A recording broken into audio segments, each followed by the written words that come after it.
Yeah. Wake up, wake up, wake up. Water cooler talk sports. Pregame playlist. Let's go. It's the pregame playlist. Turn it up, don't miss this. Turn it up, yeah. Your morning, your sports, yeah, you tapped in. You tapped in, locked in. From the highlights to the headlines, yeah, we locked in. Top stories. Water cooler talk sports, yeah, we locked in. Early morning grind, yeah, we set the tone. From the field to the speakers, now you rocking with the show. Let's go, let's go. Woo. Rocking with the show. Your morning, your sports, your playlist. Let's go, let's go, let's go. Yo, good morning, ladies and gentlemen. It is your man, Nick Frazier, man. We are back here with the pregame playlist here on Water Cooler Talk Sports Network, man. Good morning to you all, man. We appreciate y'all so much, man, for rocking with us, man. This is the day that the Lord has made. Let us rejoice and be glad in it, man. Thank y'all so much for rocking with us, man. It is Thursday, July 9th, man. Man, we appreciate y'all so much, man. And there are a lot of things that are happening, man. A lot of things that are happening in sports, a lot of things that are coming up and happening in sports. We are still waiting on LeBron James. LeBron James is still dominating the news right now. And we'll be talking about him in the first hour as well. Man, of course, you know, man, we'll also be talking about the pregame post and giving you the headlines you need to know. And then, of course, we'll be giving you some great music as well, man. But the pregame playlist is here. Man, we are back. We are ready to have a great time. We are ready to enjoy, have a good time today here on the pregame playlist, man. If my voice sounds, I don't know, kind of messed up right now. I don't know. I think I slept underneath the fan last night, and I feel like I am like stuffed up.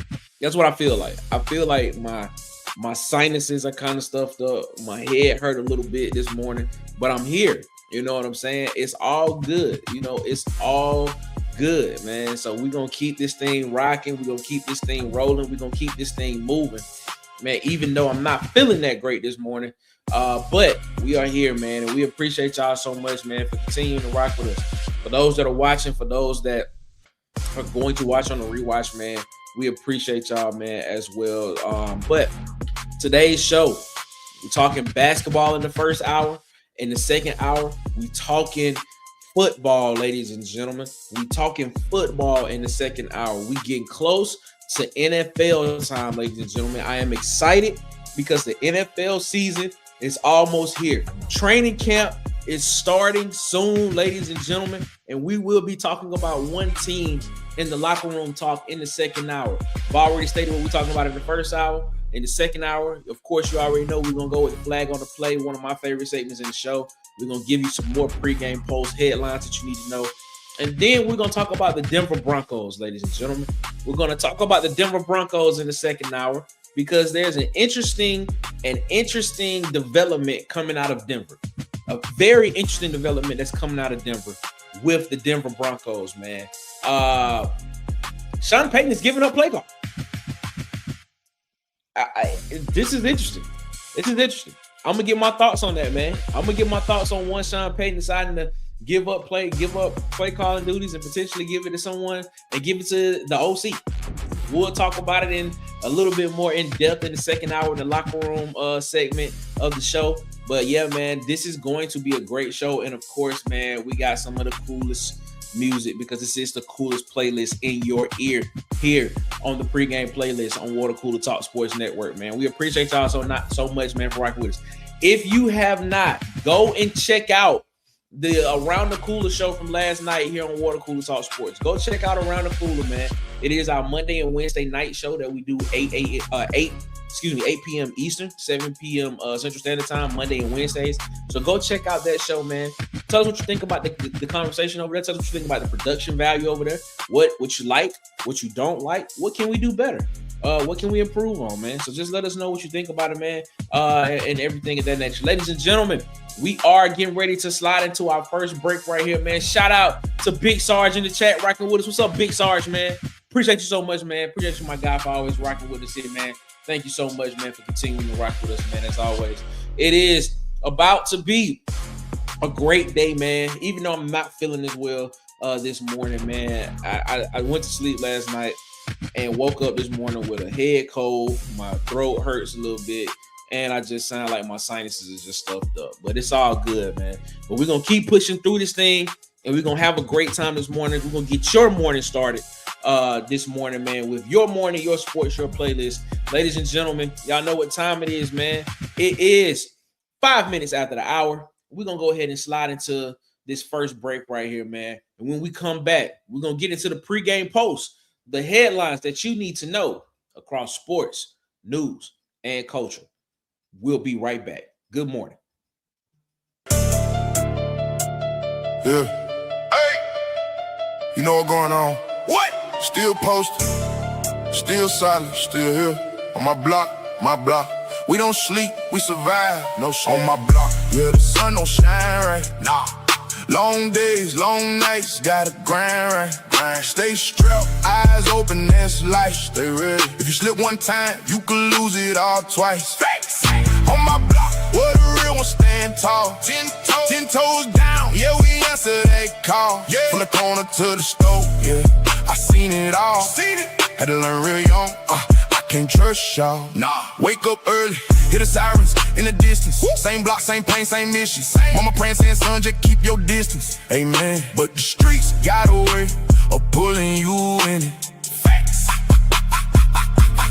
Posted on the corner where the lines get crossed. Where the wrong word said, get your lifeline lost. OG told me, boy, count every cost. Cause the fat money come, but it leave you lost. Gotta pack, tuck low, gotta move real smooth. The face that you see ain't really your crew. Seen boys turn rats, seen kings turn food. That's the code of the block, better play by the rules. Play right. On my block, yeah, the sun don't shine right. Nah. Long days, long nights, gotta grind right. Stay strapped, eyes open, that's life. Stay ready. If you slip one time, you can lose it all twice. Facts. On my block, where the real ones stand tall. 10 toes down, yeah, we answer that call. Yeah. From the corner to the stove, yeah, I seen it all.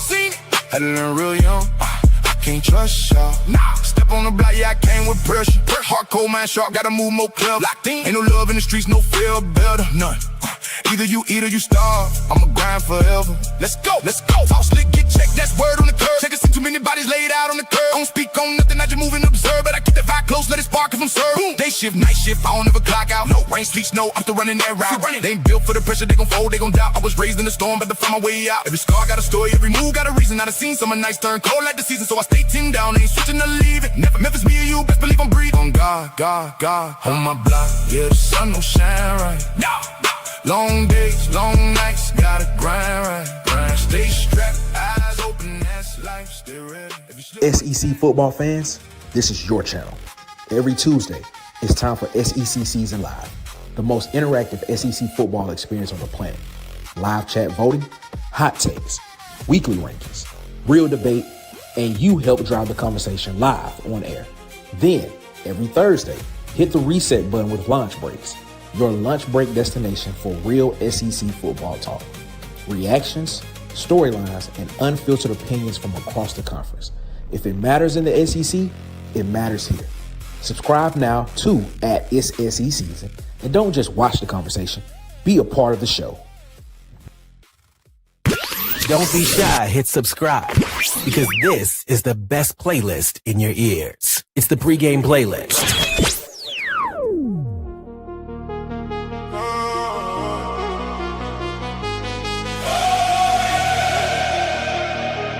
Some nights turn to legends.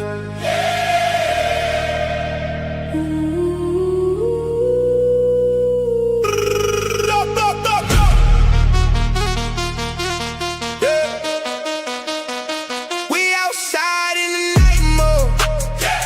City lights got my soul froze. Bass hit deep, make the time slow. Whole world move when that bass roll. We outside on a summer run. No breaks now, we ain't never done. Hands up high when the moon come. We the ones, yeah. We the ones. We the ones. We the ones. We the ones, yeah. I've been locked in, had to level up. Dark nights, now we shining up. Every loss turn to pressure, man. Now the whole team going federal. Chain swing when I move through. Same pain, turn a new fuel. Took a risk, made a lane, now then now the whole world see the view. I don't sleep, I just chase it. Real life, no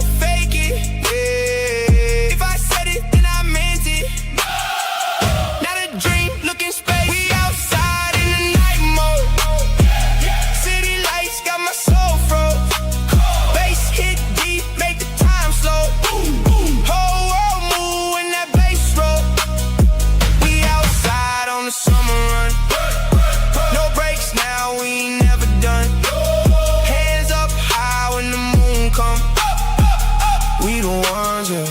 We the ones, yeah. Yeah. Came from nothing, I feel different. Same hunger, just a bigger vision. Every move got intention now, no luck. Yeah, we really live it. 808 hit like a heartbeat. Whole crowd jumping to the same beat. If you feel it, let the hands rise. It's a moment, not a plan B. We don't fall, we don't panic.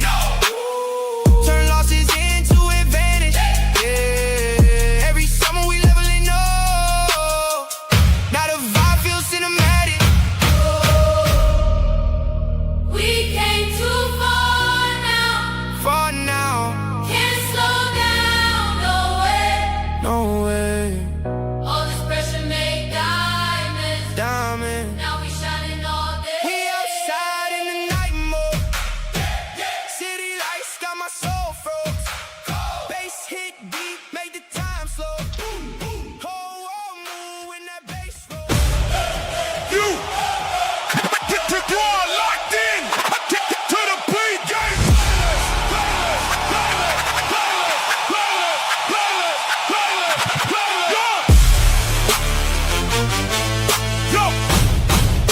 Your morning, your sports, your playlist. Yo, good morning, ladies and gentlemen. Y'all know what time it is. Let's go ahead and get this thing rocking and rolling. Let's get to the pregame post, the headlines you need to know across sports, news, and culture. Let's go. The pregame pulse. Headlines in culture and sports. Yes. Ladies and gentlemen, man, appreciate y'all so much, man, for rocking with us here with the pregame playlist here on Water Cooler Talk Sports Network. It is what it is. We appreciate y'all so much. Good morning to you all. Let's get this thing rocking and rolling, man. Justin Verlander in the MLB, man, has said that he, after this season, he is going to call it a career, man. So congratulations to Justin Verlander for a hell of a career, man. Over 20 years in the majors. He announced that he'll retire after the 2026 season in his 21st MLB season. He's a 3-time Cy Young Award winner, 2-time World Series champion, 3,500 strikeouts, 8th all-time, 266 wins. But he's been out since March 30th with a hip and hamstring injury. So, I'm pretty sure that has something to do with his decision to retire. I think he's 43 years old, but he will be at the All-Star game next week as the Legends pick by the commissioner of the MLB, Rob Manfred, and this will be his 10th All-Star nod. So, hey, man, congratulations to Justin Verlander, man. I would have to say probably one of the top pitchers in MLB history. When you think of pitchers in the MLB, you think of Roger Clemens. However you feel about that. You think of the big unit. You think of Andy Pettitte. Of course, when you think of closers, you think of my guy from the New York Yankees, Mariano. I can't think of his last name right now. Jesus Christ, it's slipping my mind. But you know who I'm talking about with the Yankees. Oh man, Clayton Kershaw. It's a lot of guys that you think of, but Justin Verlander has to be one of those top guys.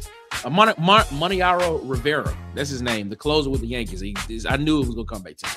But when you think of pitchers, you have to think of him as well. Just think of Justin Verlander up there as well. So, hey, congratulations to Verlander, man, for having a nice long career in the MLB and having that ability to be able to go out, as a legend, one of the legend picks as well. Nolan Ryan, yeah, shout out to King Richard in the chat saying this, man. Nolan Ryan. So yeah, when you talk about that, you talk about those type of guys that you see, man.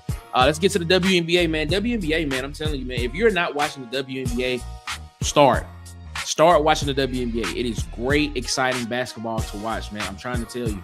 Some of the scores from last night. The Fever lose to the Sparks, man, 106-92. Kelsey Mitchell for the Fever had 29 points. Caitlin Clark, back in, I believe it was her first game back, had 9 points, 4 rebounds, and 3 assists. For the Sparks, Nneka Ogwumike, Derica Hamby, and Ray Burrell all had over 20 points in this game. Nneka Ogwumike had 24 points, 8 rebounds, and 5 assists. Derica Hamby, 21 points, 9 rebounds, and Ray Burrell had 22 points. The Golden State Valkyries, man, they beat the Toronto Tempo 83-75. Janelle Saloon had 26 points and 6 rebounds off the bench for the Valkyrie. and Kayla Thornton had 15 points and 9 rebounds as well. So, that was a great outing for Golden State, for the Golden State Valkyries, quickly becoming one of my favorite teams in WNBA as well. For the tempo, Isabel Harrison, she had 24 points and 8 rebounds in a losing effort, but hey, she balled out in that game. And then, of course, finally, the Lynx and the Sun in a rematch played again. I think over the weekend they played, and Brittany Griner had 29 points and 10 rebounds in that game, a double-double, and they won by 1 point. Well, that didn't happen this time. The Lynx ended up getting the win in this game, 86-80. Kayla McBride had 23 points. And Natasha Howard had a double-double, 12 points and 10 rebounds. And Brittany Griner did not play in this game. So, hey, man, it is what it is. So we'll see what happens with that. But I'm telling you all, if you are not watching the W, please figure out a way to start watching some WNBA basketball games, because I'm telling you, they are exciting to watch, man. I'm telling you, man, it is. WNBA All-Star Game is coming up, I believe, on the 25th of July. It'll be in Chicago. So you may want to tune into that and after that start watching some games. I'm telling you, you will enjoy it. You will enjoy it, man. All right, moving along, man. MLB, man. We just talked about Justin Verlander. And so MLB scores from last night. You had the Braves and the Pirates play. There was a lot of games that happened last night. So I'm just kind of go through them. The Braves beat the Pirates 3-0. Blue Jays, they beat the Giants 10-0. Man, the Cubbies, they went out and beat the Baltimore Orioles 9-7. The Athletics, they lose 6-1 last night. The Yankees lose again. We need to have a conversation about this. The Yankees losing again. Like, come on, man. We got to figure this out, man. We got to figure this out. What's going on with the Yankees, man? This is a brand in sports, and the brand is not being branded. They're not shining right now. We got to see, like, man, you want some of your brands to be great. You want some of them to shine so people can watch the game. But when they keep losing like this, good God, man, Jesus Christ. They lost last night to the Rays 3-0. Also, the Houston Astros lost to the Washington Nationals 8-2.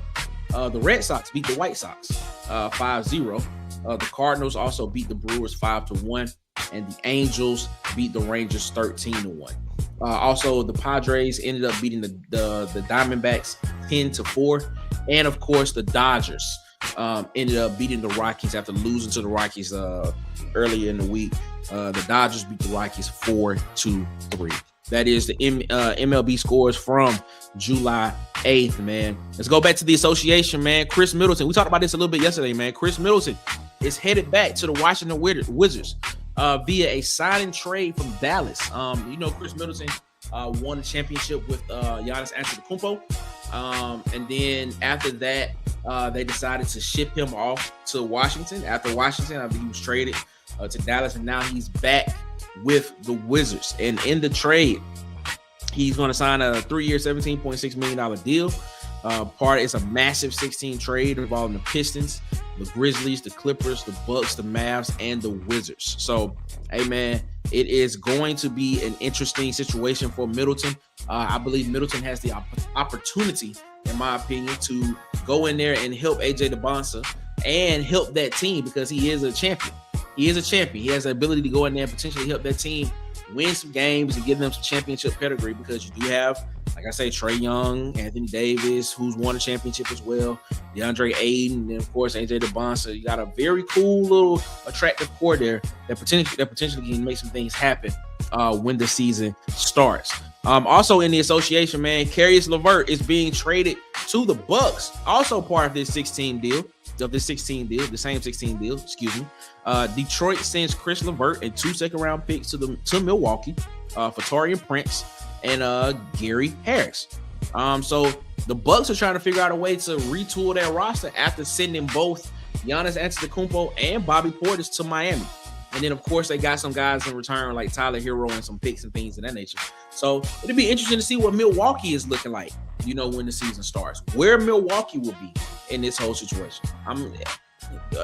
Maybe a younger team. They may be a little bit more flexible. Who knows? We'll see what happens. But it's going to be interesting to see exactly what happens there as well. And, of course, to round out the pregame post for the first hour, Jalen Brunson, after winning Finals MVP and winning a a NBA championship, he had to have surgery on his left wrist, which is his shooting wrist.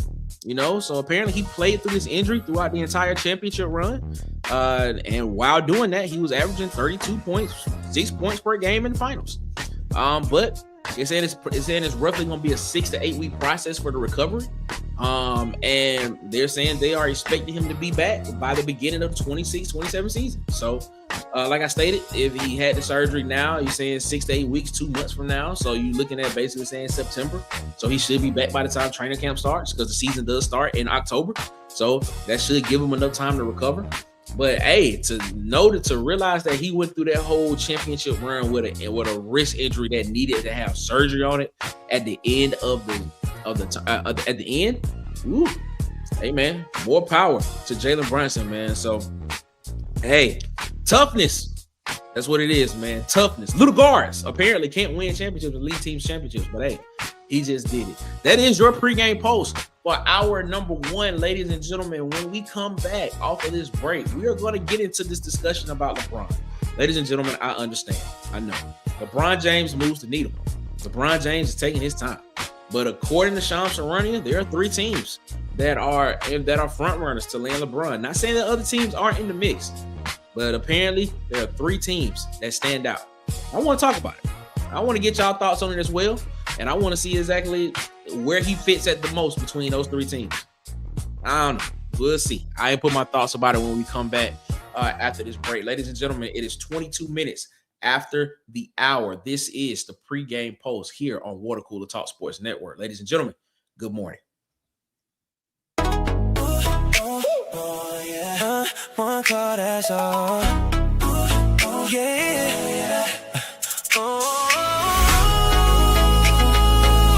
One call, that's all. Come on. Yeah. Late night, you hit my line, I'm pulling up.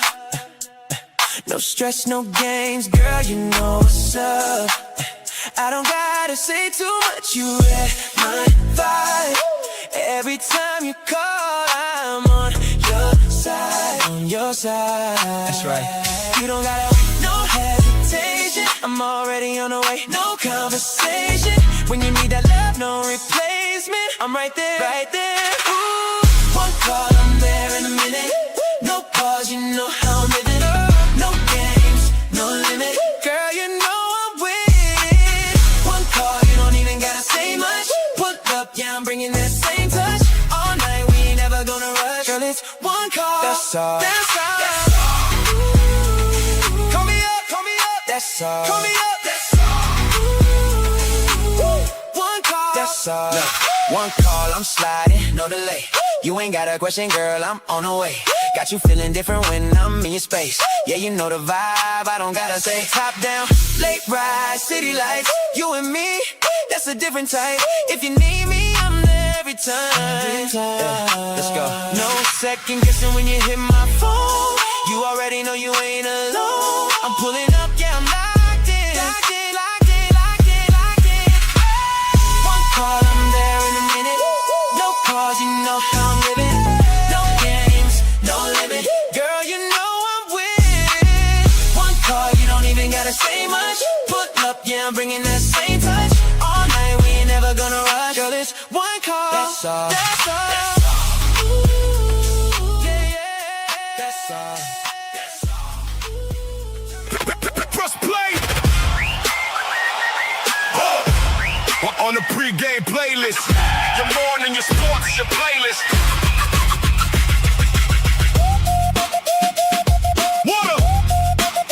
Water Cooler Talk Sports Network.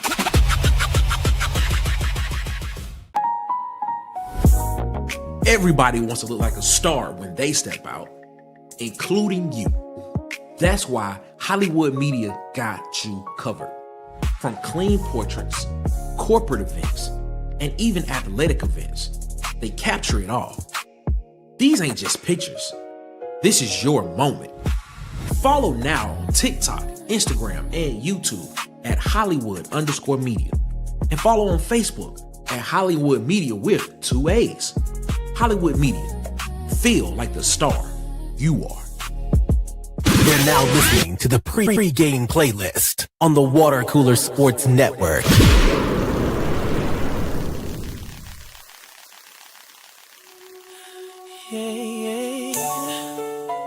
Oh yeah. I ain't even trying to do too much tonight, but she walked in, changed everything. She oh, yeah, yeah. She the one. She the one. She walked in the room, yeah, the lights got dim. Every head turned when they noticed her. Brown skin glow with a smile so bright, got me locked in, I ain't focusing. I tried to play it cool, but she caught my eye. Little black dress, yeah, she shut it down. Soon as she stepped my way, I knew right then I ain't never seen one like you around. Now I'm caught up, yeah, I'm stuck on you, on you. Ain't no question, girl, it's something about what you do. She the one, yeah, she the one. Oh, ain't nobody else make me feel like this. When she moves, when she touch, got me going, I swear I can't resist. She the one, no doubt, ain't never ever felt it like this before. If it's love, right now, then I'm all in, I ain't playing no more.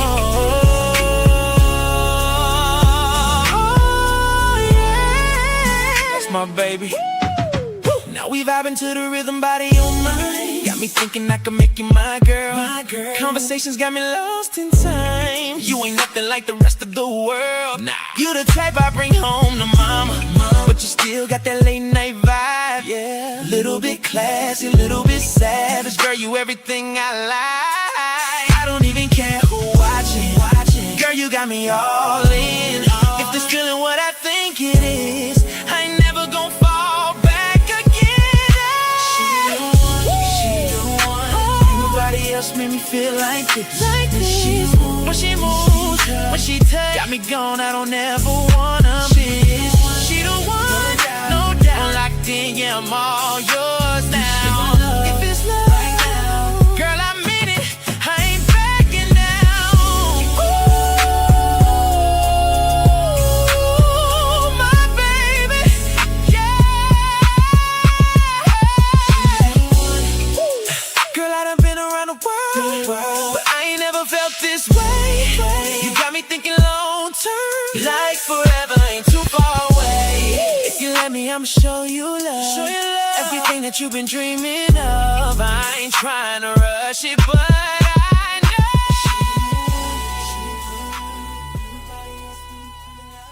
Good morning, ladies and gentlemen. This is the pregame playlist here on Water Cooler Talk Sports Network. Ladies and gentlemen, y'all know what time it is. Let's go ahead and let's get into the topic for the first hour. LeBron James and these three teams that apparently are leading for his services. This is 1st and 10. Let's go, ladies and gentlemen. Let's go. It's time to get things started. It's now 1st and 10.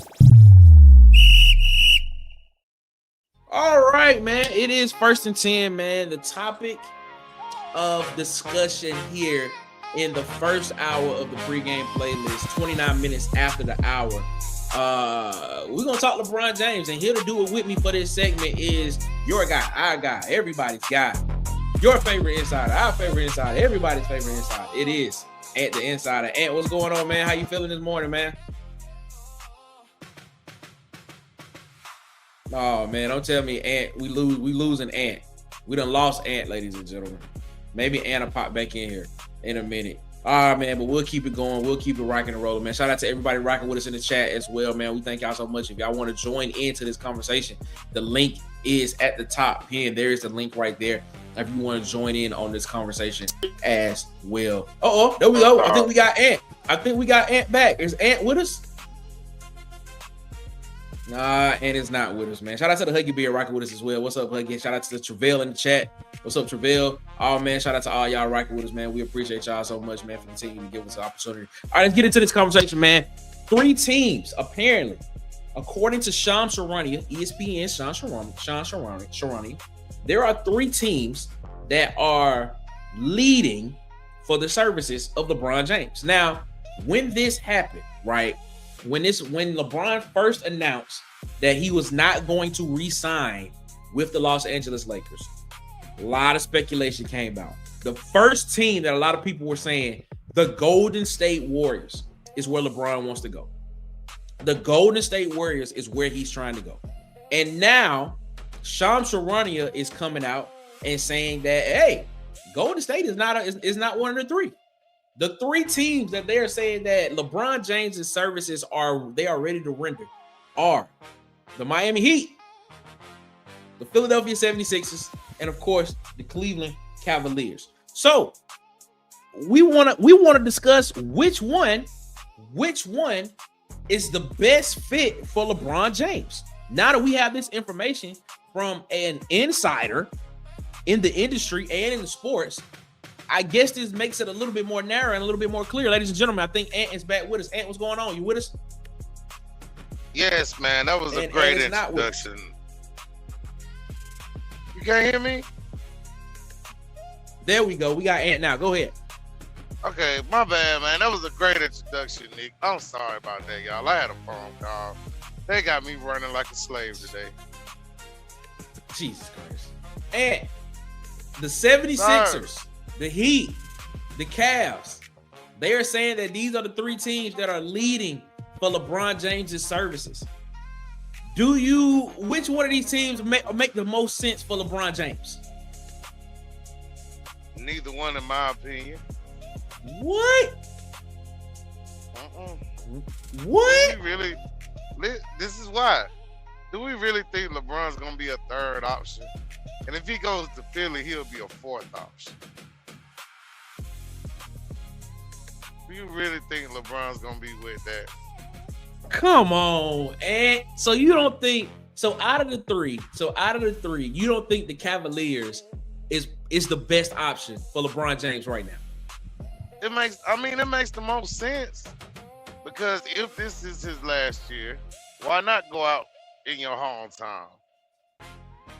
But again, does LeBron want to be the third option? But I'm gonna ask you this question.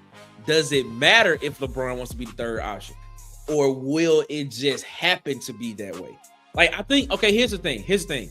I'm gonna keep saying this because I've been reiterating this for the longest. I don't think LeBron James needs to be the focal point of a basketball team right now. And money-wise, he won't be the focal point of a basketball team. If he goes to Miami, and if you've watched this show is only 9 shows old. Really, it's only 9 shows old. We haven't been doing this particular show, the pregame playlist, long. But if you've been watching this show, every time we've talked about LeBron, which was a lot last week, I have clearly said that wherever LeBron James go, LeBron James does not have to be the focal point of the team. He does not have to be the guy that has to do the major heavy lifting. He can come into a role and be a veteran presence in the team, but still a very effective part of a team. He just doesn't have to be the number one option, in my opinion. You have been saying that, sir. You have. And when I look at it, and when I look at the three teams, like, I think I'm gonna be real with you. I think the Washington Wizards should be in that conversation. Like, I've been on this Washington Wizards thing, but and I know, it is what it is. I think they should be in that conversation just because of the fact of how that team is constructed. But we're not talking about them. We're talking about the Cavs, the Sixers, and the Heat. If he goes to Miami, he doesn't have to be the guy. Giannis is definitely gonna be the guy there. If he goes to the Sixers, Joel Embiid, a healthy Joel Embiid, a Tyrese Maxey, younger guys are going to be the guys that they lean on. Jaylen Brown, yes, are going to be the guys that lean on. I don't think LeBron has to go to a team to where he has to be the focal point, unless LeBron just wants to be the focal point. I don't think LeBron wants to be a third. He might take being a third option, but it has to be like a guarantee that they're gonna make a title run, or they're gonna be one of the top 3 teams to win the finals. I don't think LeBron really will sit back and be a third or fourth option for real. As far as being a first, I think he cool without being a first, but I don't think he'll be a third. He'll take second. Okay, so all right, so let's analyze these teams then. Let's analyze these teams. If he goes to Miami, he's definitely gonna be the third option because Bam Adebayo and Giannis are gonna get most of the touches, right? Right. If he goes to Philadelphia, I take Philly off the list because he's gonna be the fourth option in Philly. I think he's definitely gonna be somewhere between that somewhere around that 3 mark. Like if you're looking at it naturally, I think he's definitely gonna be somewhere around that 3 mark because you're not gonna stop feeding Joel Embiid. Joel Embiid is gonna be the guy. A healthy Joel Embiid is amazing. Then the question becomes, he can give you 30. That's the question. The question comes now between who you go to. Do you go to Jaylen Brown or do you go to Tyrese Maxey? Now, I'm not gonna sit here and act like LeBron James he did not average 26, 27 points this season. No, I'm not gonna sit here and act like he didn't do that in the games he did play. But which would you rather have? Would you rather have a 41 going on 42-year-old star averaging 25, 26 points per game? Or would you rather have 2 stars that are under the age of 28 averaging 30 plus points per game potentially? Like, which one is better for the team overall? You know, in my opinion. Really, because if you look at it, Jaylen Brown probably would be at least, I say he'll at least average about 24. That's a fair number. That's a fair number. But then you also look at Cleveland. You also look at what Cleveland has. Like, if he wants to go to a team to where he can be the focal point some nights, like, you don't know what you're gonna get with James Harden sometimes. Yeah, just to be honest with you, would be the best fit. Be the better option. You know, with Donovan Mitchell, Donovan Mitchell is gonna give you everything he has every single night he plays. Right? James Harden, we don't know. You know, it's just proven. And you got 2 great inside presence with Allen and Mobley. So exactly, you know, and that's a young team. That's a team that hasn't won a championship. You know, you go back there, and you know what? Tez made a good point about this. He made a good point. He said if LeBron does go back to Cleveland, LeBron will automatically become the focal point of the team because he's already won a championship there. So when you add that to the equation, like, I guess I'm looking at this from the fact of, like, financially how it's set up. Like, normally the guy that is the highest paid is the guy that they've decided to put their trust into, and they're like, this is the guy that's going to lead us to where we want to go as a franchise, whether that's championships or we want to make a deep playoff run or we trying to be relevant or things of that nature. But I didn't think about it from that perspective of just basically saying that this guy, if he basically brought Cleveland out of the sports basement by giving them a title. So you know what? I don't know. Cleveland might not be the best spot for him. But look, if we look at it as far as money value goes, then James Harden still ain't signed his extension. Yeah, he waiting on whatever they was trying to do. So yeah, but I think that extension is like it's like a 2 years, $65 million number that I think they're trying to get to somewhere in that range. So it'll be like if the averages are correct, it'll be somewhere between 30 and 32 million a year. Mm-hmm. Which low key, and I know this is gonna sound weird saying this, but that's nothing in today's NBA. I mean, don't get it twisted. I mean, like, $32 million average in a year is a lot of money. But when you look at it from a perspective of how short the contract is and what other guys Harden is. Exactly, and what other guys that are getting that type of money are getting, 30 million is almost a bargain deal today in the NBA if you think about it that way. But I know people gonna be like, he said that's a bargain deal. I'm gonna be like, that's the truth though. There's context to it when I say that. So that's what I'm saying. You gotta look. Donovan Mitchell just signed a 4-year $270. Yeah, and that's gonna be and that's what, 70 million a year. You know, that's averaging. So, you know, I look at it and I say, you know, I don't know, man, but I'm looking at these teams, man, and I'm trying to figure out, like, why would LeBron want to go to these 3 teams? You know, I understand the Cleveland connection because it's back home and you get an opportunity to end your story at home. But Miami doesn't make sense to me. You know, yes, okay, I'm gonna tell you why it doesn't make sense to me, and then I want you to tell me why it makes sense to you. The reason why it does not make sense to me is because Miami is at the first apron. So all Miami has is roughly about $18-19 million to play with to sign LeBron. If LeBron was to sign for the mid-level exception, he can get up to $15 million.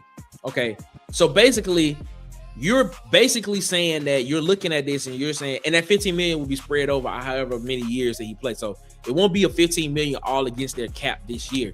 It'll be whatever that number is that he makes or the averages that he'll make for this year. So if they decide we do a 3-year 15, that's basically $5 million. If they want to basically be like, all right, we only gonna count this much against the cap for this season and moving forward so we can have money to play with down the road, they can do that.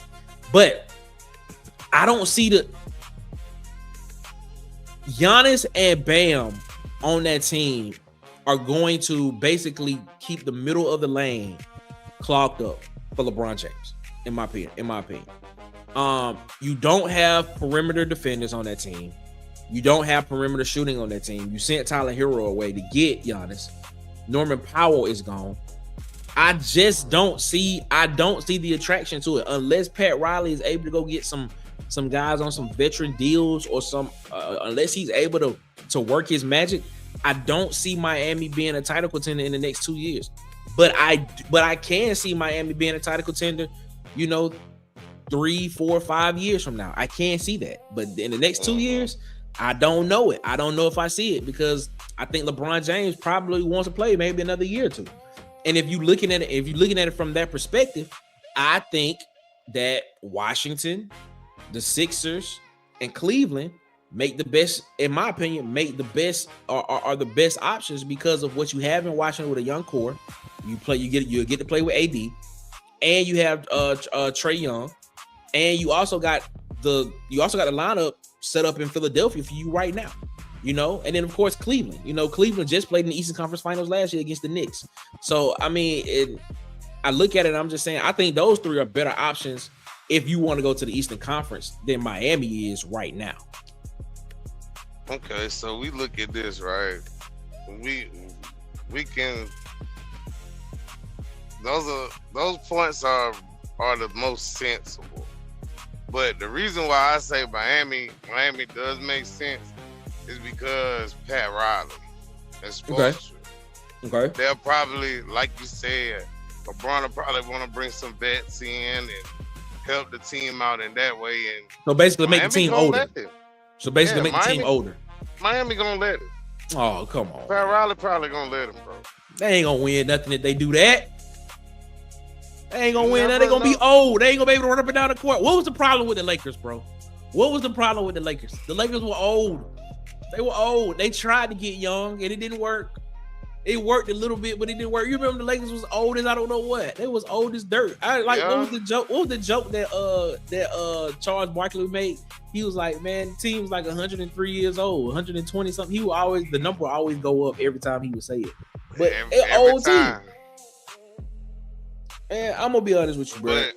They need youth. He needs to go to a team with some youth, and I think Washington would be a great. I think Washington would be a great fit if you if you put LeBron in the mix of the Washington Wizards in DC with the Washington Wizards with what they have right now and what they're building. You went and got Chris Middleton too.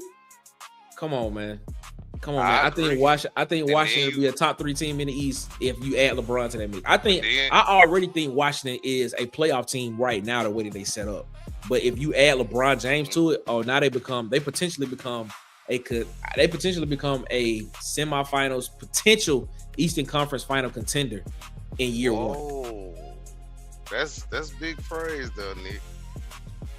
Bro, AJ DeBonsa is that dude, bro. He can play, he can ball, man. I think he's gonna win Rookie of the Year, man. It's gonna be between him and Peterson. I think he's gonna win Rookie of the Year. He's gonna have a significant role with the Wizards this year. I think that's the only reason LeBron should go is to help him out. Okay. Because he's gonna be the star. They're not built. They putting star players around him. Washington got the #1 pick for a reason. And they're gonna build off of him. But they had already added Trae Young, Anthony Davis. So you put veteran stars around him, but LeBron can teach him about that position better than anybody on that roster. we are looking at this. We are looking at this from a perspective of LeBron wanting to teach players. Are we looking at that wrong? Like, what if LeBron wants to go be the focal point of a team? What if LeBron still wants to be that guy? Well, if that's the case, he needs to take his talents to San Antonio. Oh my God, man! Why he ain't gonna be? He's not gonna be the focal point of San Antonio. Not with Yes, Victor he would. Wembanyama. Not I with would. the alien. He ain't. Nick, let me tell you why he would. You don't have to add nothing.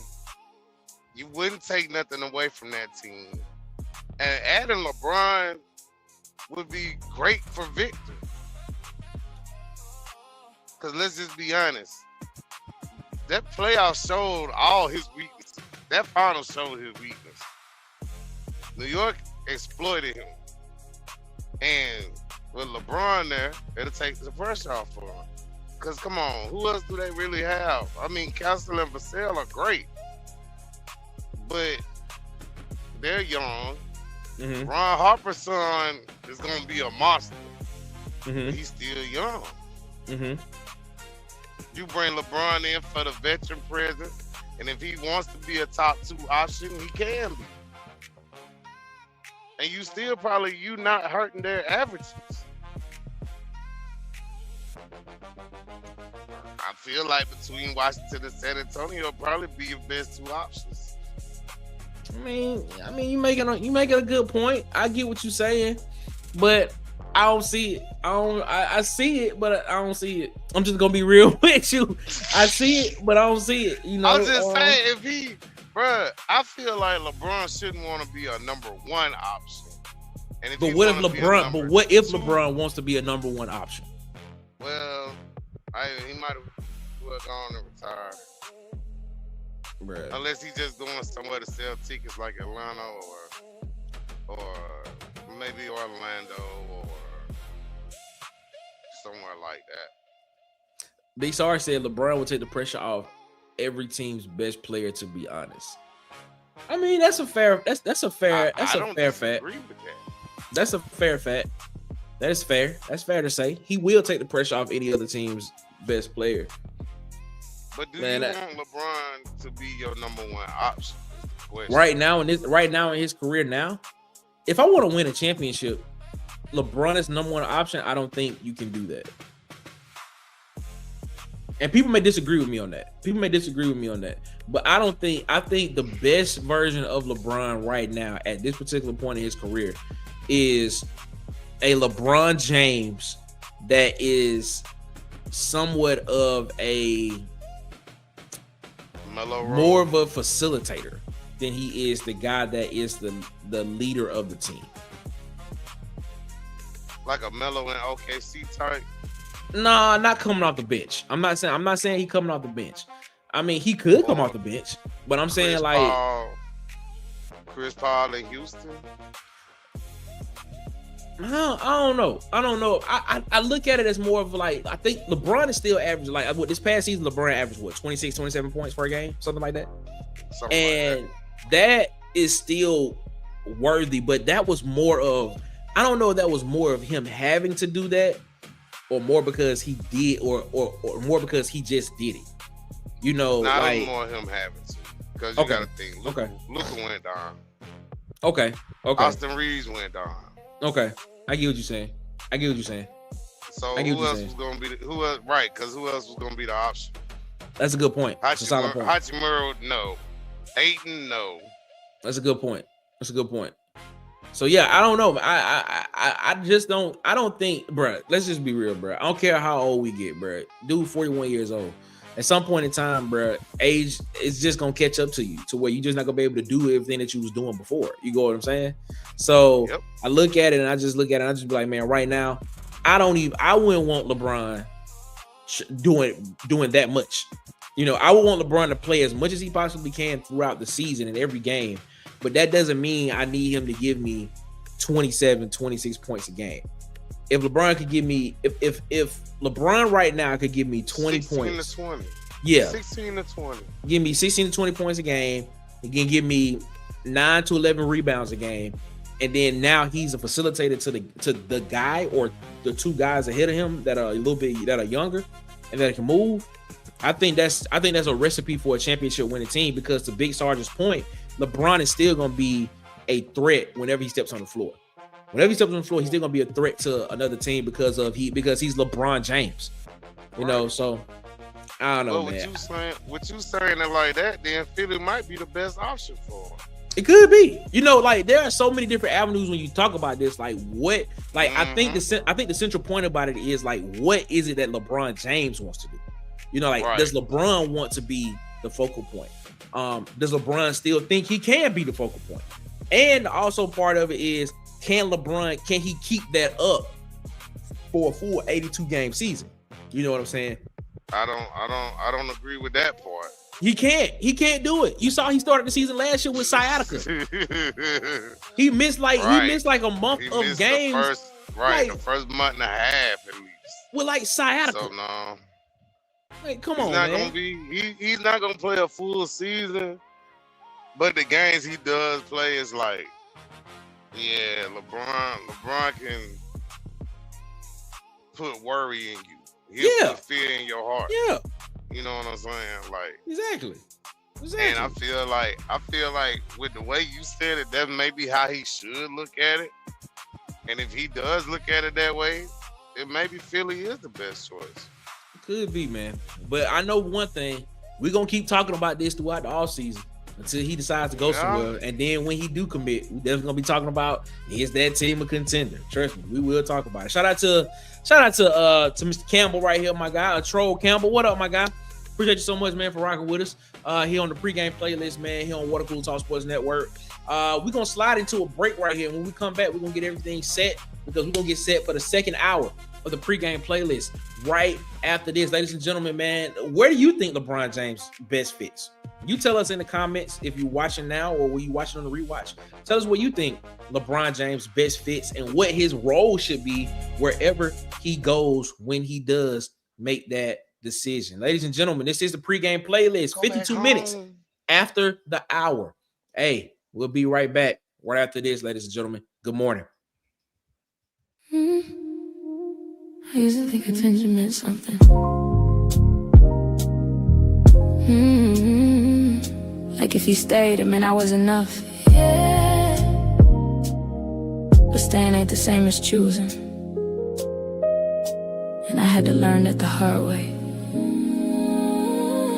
Late night phone light, name on my screen. Say you miss me, but you never mean. Pull me in just to push me out. Got me loving you in pieces now. I gave you time I can't get back. You gave me words I thought were fact. I believe that. Now I'm sitting here replaying us. Like it's something I should trust. Should I trust? And I knew better. Yeah, I knew better. But lonely got a way of changing weather. Turn a storm into something you call love. When it's really not enough. You gave me soft lies, wrapped in your touch, yeah. Said all the right things, but it wasn't much, wasn't enough. I kept believing every word you said. I believed you while you were halfway in my bed. Soft lies, I made them feel like true. Now I'm stuck unlearning you. Yeah, it hurt, but now I see. Hard truths look better on me. Yeah. No more lies, I see it now. Yeah. You knew exactly what to say. Knew how to make me wanna stay. Had me thinking I was different, but I was just convenient. I ain't mad, I just see it clear now. You were never really here, just a habit I called it love. Now I finally had enough. Yeah. I was hoping you would prove me wrong, but I was right here all along. Funny how the truth don't feel good. Till you leave what you thought you should. You gave me soft lies, wrapped in your touch,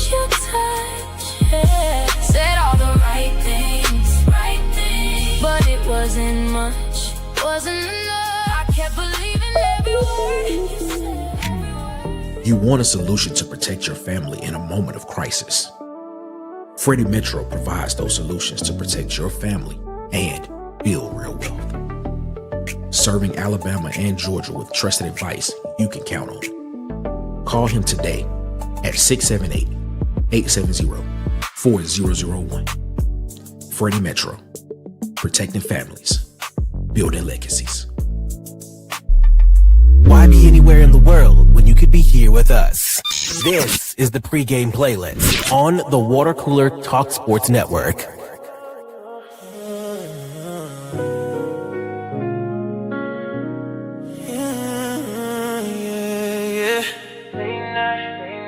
You ain't even gotta say nothing. Just ride with me.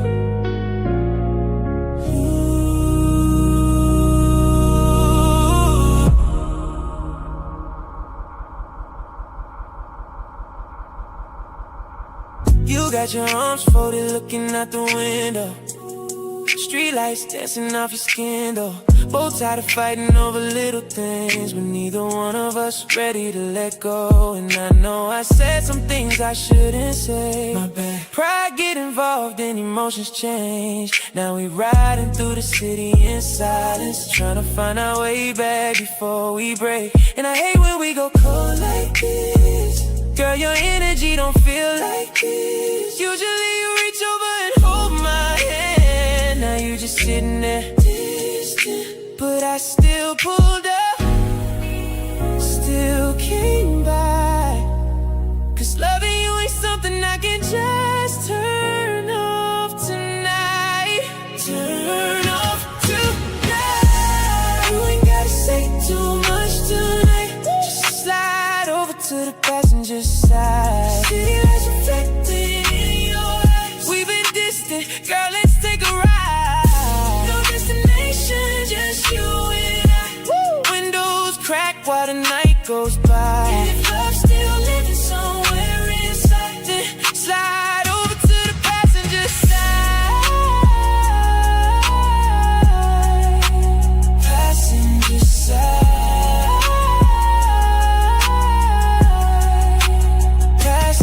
side. Ride with me tonight. I remember back when we would laugh in the seat. Now your phone face down when you're next to me.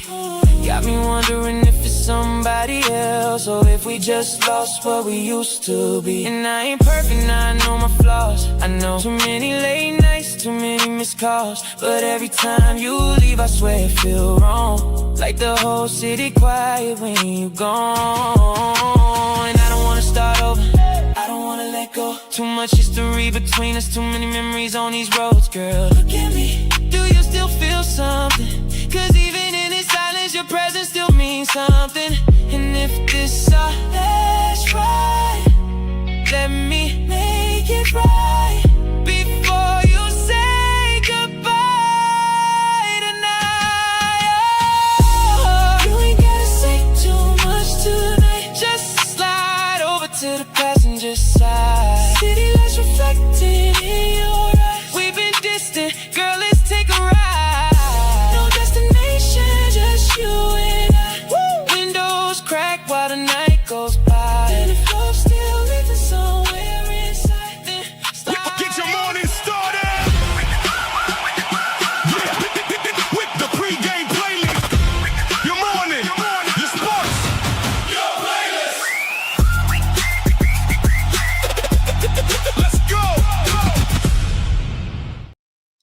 Yo, good morning, ladies and gentlemen. Man, this is the pregame playlist here on Water Cooler Talk Sports Network. We are about to get this thing reset and get this thing ready for the next hour, the second hour of the pregame playlist here on Water Cooler Talk Sports Network. Hey, man, y'all better get ready, man, because we getting ready to get this thing locked in. We got Flag on the Play coming. We got our next Locker Room Talk segment coming. And, of course, we got more of the hottest music on the coolest playlist here on YouTube with the Water Cooler Talk Sports Network on the pregame playlist. Ladies and gentlemen, it is top of the hour. Let's go ahead and get this thing reset. Hour 2 coming up right now. Let's go. Yeah. Wake up, wake up, wake up. Water Cooler Talk Sports. Pregame playlist. Let's go. It's the pregame playlist. Turn it up, don't miss this. Turn it up, yeah. Your morning, your sports, yeah, you tapped in. You tapped in, locked in. From the highlights to the headlines, yeah, we locked in. Top stories. Water cooler talk sports, yeah, we locked in. Early morning grind, yeah, we set the tone. From the field to the speakers, now you rocking with the show. Let's go, let's go. Woo! Rocking with the show. Your morning, your sports, your playlist. Let's go, let's go, let's go. It is hour 2 of the pregame playlist here on Water Cooler Talk Sports Network. Ladies and gentlemen, good morning to you all. If you have not already, please hit that like, hit the subscribe button, man. We appreciate it so much, man. It helps get the content out to more people, so more people can come in and have a great time with us, man. Make us a part of your morning routine here on Water Cooler Talk Sports Network with the pregame playlist, man. Here, weekdays, 9 a.m. Eastern, 8 a.m. Central Standard Time, man. It is 9:01 right now, 1 minute after the hour. And we're going to get this thing rocking and rolling, man. We're here for another 59 minutes in your morning to get your morning started, to help get your morning started, to get your morning going is what we want to do, man. Even though I'm not feeling the best this morning, man, we still want to make sure that you all are having a great time and make sure that everything's going good with you all, man. Hey, man, the first hour, man, was a great conversation. We talked about our guy. We talked with our guy, Ant. Excuse me, man. Ant had to dip out. He said he'll probably try to dip back in if he can. But Ant, man, shout out to him. We had a great conversation about where LeBron James could go. Shams Charania reported that there are 3 teams that are leading for the services for LeBron James: the Cavs, the Heat, and the Sixers. And we kind of had a discussion about what role does LeBron want to play, and depending on that role, which one basically is best. Which situation is best for him to go that way. So, hey, we're gonna talk about it. We talked about it, and we didn't really come to a conclusion about where he wants to go because we don't know what LeBron's role want to be. Does LeBron still want to be the number one option? Does LeBron want to be a facilitator? Does he want to be a teaching type presence in the room, in the locker room? What does LeBron want to do? So we're gonna continue to have that conversation until LeBron James commits, man. Shout out to the troll Campbell, man. Man, appreciate you so much, man, for rocking with us in the chat. He said, man, Bron to Philly sounds like where he is going. After that Rich Paul statement, he would have went to New York if they didn't win. Maybe he wins in Philly, then gets his 6th ring next year in Cleveland. I don't know about all that. I don't know about the ending part of that, but I do agree with what you said about that, about what Rich Paul said. He said he would have went to New York if they didn't win a ring. But he also said something else in that statement that was eye-raising, and we talked about that. We talked about that on a show earlier this week about that Monday show. Actually, I believe we talked about it about what he said. So it is what it is. So I was just like, you might have a point there. You might have a good point there. Robert Smith is in here. What's up, Robert? He said LeBron washed up. It's football time. Shout out to Robert Smith. That's Marcus's #1 fan. We appreciate you so much, man, for rocking with us as well. And then as King Richard said, man, hit the like button, subscribe, and share the content. Yes, please do all of that, man. The pregame playlist here weekdays, 9 a.m. Eastern, 8 a.m. Central, man, here on Water Cooler Talk Sports Network. And then, of course, Around the Cooler, Monday and Wednesday nights, 8 p.m. Eastern, 7 p.m. Central on Water Cooler Talk Sports Network, man. We appreciate y'all so much, man, for continuing to rock with us here. And as always, man, of course, hour 2, we are getting ready to get this thing set, get this thing rocking for hour 2 of the pregame playlist, man. What are we talking about? What are we talking about at hour 2? Of course, we're going to keep the hottest music going in your ear, man, because this is the coolest playlist as well. Of course, man, we got more pregame posts, which is coming up next. More headlines across news, sports, and culture as well. And then, of course, man, we're going to end. Of course, we're going to talk about these Denver Broncos, man. What is Sean Payton and the Denver Broncos doing? News came out today that may fundamentally change what and how the Denver Broncos look this upcoming season in the NFL. So we're going to talk about that as well. And then, of course, we're going to give you a quote of the day as we end this thing to get your day going, something that you can meditate on and continue to think about and rock with as well. Ladies and gentlemen, man, this is hour 2 of the pregame playlist here on Water Cooler Talk Sports Network. Please hit that like, hit the subscribe button, man. It helps us out and it helps the channel as well. Y'all know what time it is, man. We're about to go ahead and get this thing slided in. We're gonna slide into the pregame post, man. 5 minutes after the hour. Let's go ahead and slide into the pregame post. The headlines you need to know in sports, culture, and news. The pregame pulse. Headlines in culture and sports. Yo, this is the pregame post right now for hour 2, ladies and gentlemen. Y'all know what time it is. Let's get this thing rocking and let's get this thing rolling here on the pregame playlist as we get this thing going, man. Let's start this thing off on hour 2 of the headlines you need to know. Mo Bamba. I got Mo calling young Mo. Hey, Mo Bamba is going back to the Utah Jazz on a 2-year deal in the association. Mo Bamba has one of the hottest songs ever to be made about a basketball player. In the words of Tez, he would be the face of basketball if he could play basketball. So, hey, man, congratulations to Mo Bamba for signing that deal with the Utah Jazz and going back to the Utah Jazz and playing some basketball there as well, man. Shout out to Hawks ATL in the chat. What's up, man? He said if Brian really wants his Lakers to take off, go to New York and win a chip. What? Why? They don't need him. They just did it. I don't want to get it. I don't get it. It is what it is. A troll Campbell said the New York Jets got to do something. They do. They got to do a lot. They got to do a lot, man. All right, let's keep this thing rocking and rolling, man. This is wild. This is wild. This is in the news sector. An AI actor is about to make their film debut. The AI actor's name is Tilly Norwood. This controversial AI actor from Studio Particle 6 is set to headline in her first feature film, a comedy drama called Misaligned. The SAG-AFTRA has publicly said it doesn't consider Norwood an actor at all, calling AI performers a threat to human artistry. That is interesting. I have mixed reviews on that because I just have mixed reviews on that. What I have mixed reviews on. I get it. It is what it is. So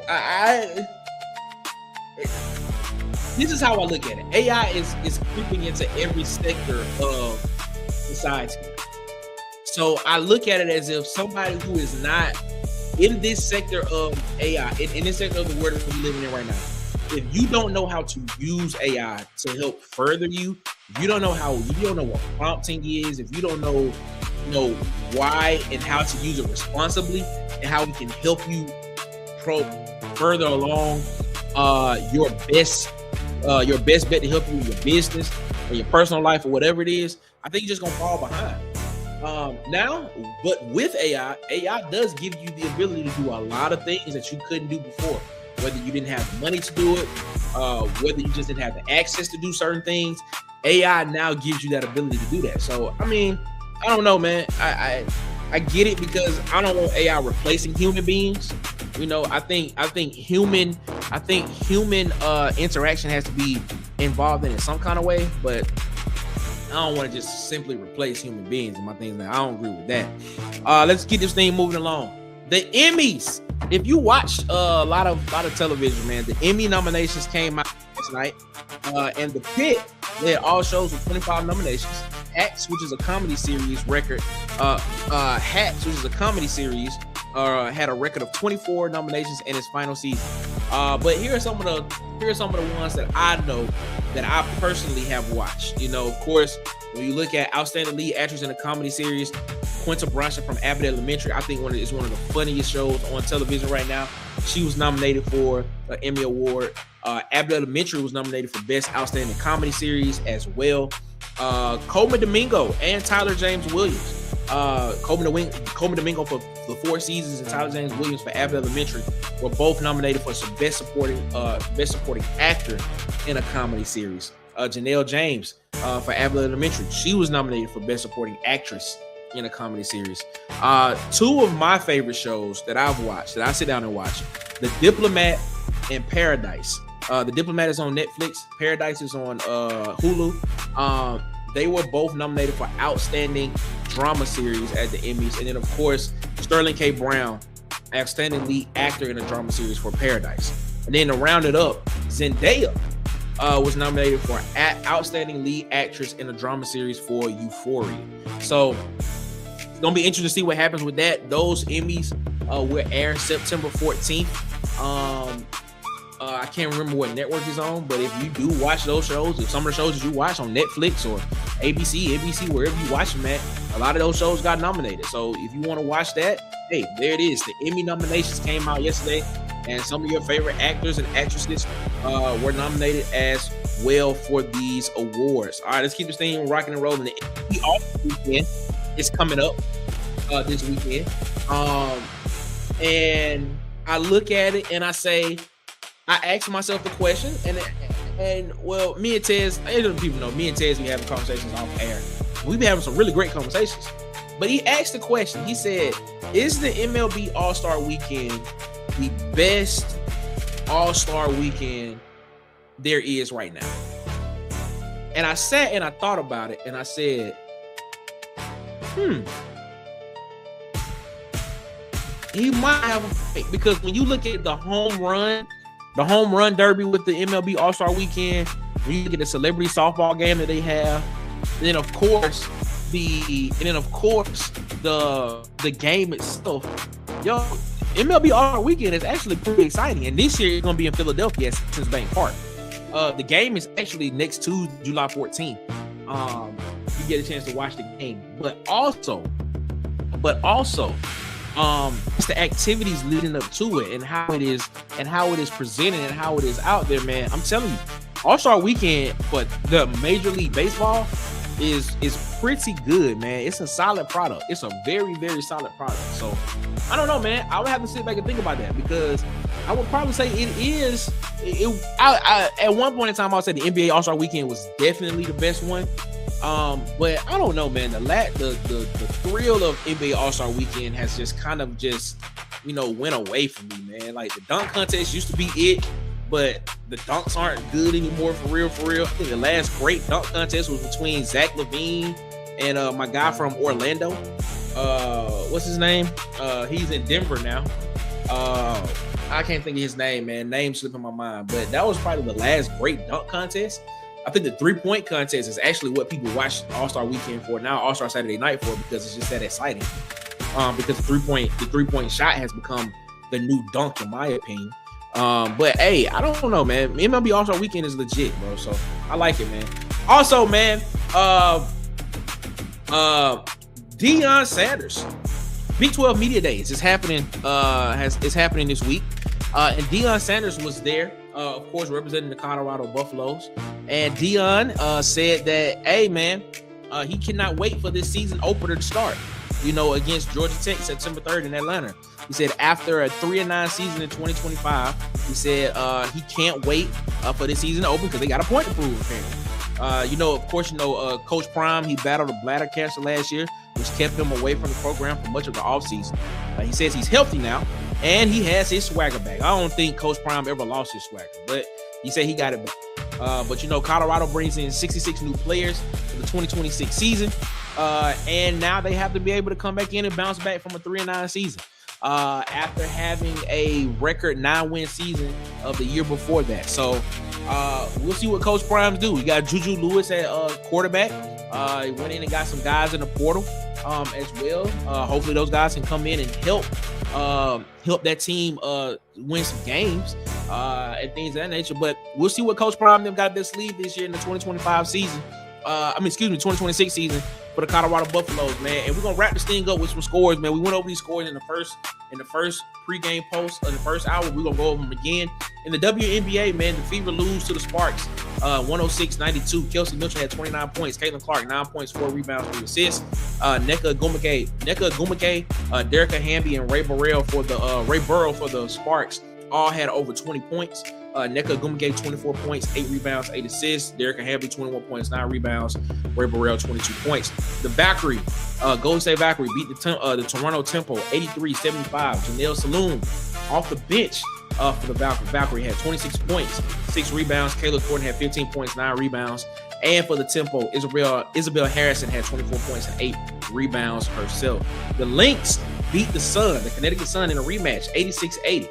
Kayla McBride had 23 points. Natasha Howard had 12 points and 10 rebounds, which was a double-double. Brittany Griner did not play in this game. Moving over to MLB, man, the Braves beat the Pirates 3-0. The Blue Jays beat the beat the Giants 10-0. The Cubs beat the Orioles 9-7. The Athletics lose 6-1 last night. The Yankees lose again. The Yankees keep losing. The brand of the Yankees, they got to fix that. Aaron Judge need to hurry up and come on back or something. I'm just saying. Aaron Judge need to hurry up and come on back because the Yankees losing. The brand, the biggest brand in baseball. Come on now. I'm just saying. The Dodgers doing their part. Yankees, what y'all got to do? The Yankees lose last night to the Rays 3-0. The Astros lose to the Nationals 8-2. Red Sox beat the White Sox 5-0. The Cardinals beat the Brewers 5-1. Angels beat the Rangers 13-1. Padres beat the Diamondbacks 10-4. And of course, the Dodgers beat the Rockies 4-3 after losing to the Rockies early on in the season. Early on this week. Ladies and gentlemen, that is your pregame post for hour number 2. And when we come back from this break, ladies and gentlemen, we are going to give out my favorite segment. We're giving out Flag on the Play today. And Flag on the Play is going to a guy who just randomly thinks that it's okay to just go up and just kiss people. Yeah. With explosive diarrhea, cyclophasis going around, COVID still a thing, just nasty germs and people not doing what they're supposed to do. He just thought it was just best to go up and just kiss people. So he's gonna get this flag. We're gonna talk about it when we come back, man. Ladies and gentlemen, this is the pregame playlist. 17 minutes after the hour, you are locked in with the coolest podcast, the coolest playlist in your ear. This is the pregame playlist. Ladies and gentlemen, good morning. Do you drink energy drinks and then a few hours later feel sluggish? Don't worry, I got the solution for you. Try DUBBY. DUBBY is a jitterless energy drink mix designed for better focus, clean energy, and no sugar crashes later. Whether you are working, watching Water Cooler Talk Sports Network, or locked in on game day, DUBBY helps keep you going. Visit the link on your screen right now and take advantage of the discount and level up your energy with DUBBY. Hey,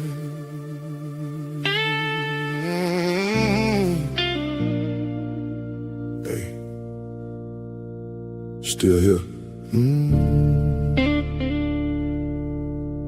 You ever feel like the table tilted before the cards even dealt? Still wake up though. Still clock in though.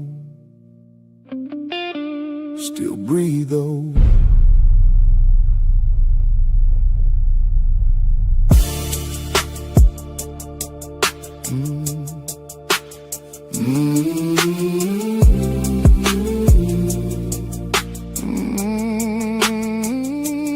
Mama working doubles with her feet swole up. Damn. Landlord knocking like the rent, old blood. Whole city smoke, but the church still packed. Cause everybody praying they can make it right back. Lord. Seen dreams die slow at the bus stop bench. Same old pain in the brand new fit. Ay. Politicians talk, but the lights still off. Baby cousin caught a case cause the job got lost. Damn. And the dope boy riding with the paper tags. Cause the bank said no when he filled out apps. Nope. Now he back street moving with a pistol tucked low. Trying to feed 3 kids in a one-room home. Real talk. Ain't no heroes where I'm from. Nah, just tired folks with bills due monthly. Yup, everybody got scars they cover with gold. Smile in your face while they losing their soul. That part. Life like crooked dice thrown on a broke table. Some eat steak while some barely stay stable. Same sunrise but it shine different place. Same hard work still don't change situation. No it don't. And they tell us keep faith, keep grinding, keep waiting, still waiting. But the system built cold and everybody know it. Yeah, everybody know it. Hey, old head sitting outside the corner store every day, talking about the same. Hey, you listening? If you're trying to eat like a champ today, you already know where you gotta go. Adelines by Chef Country. Smoked ribs, real flavor, no shortcuts. Yeah, they do it right. Tap in right now. Call them at 334-349-0226 or slide through at 2371 Highway 14, Otagoville, Alabama. Adelines, your official pregame meal.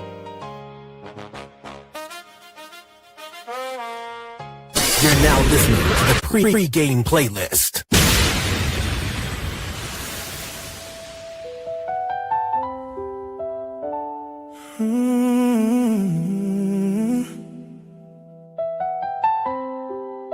I've been staring at this reflection,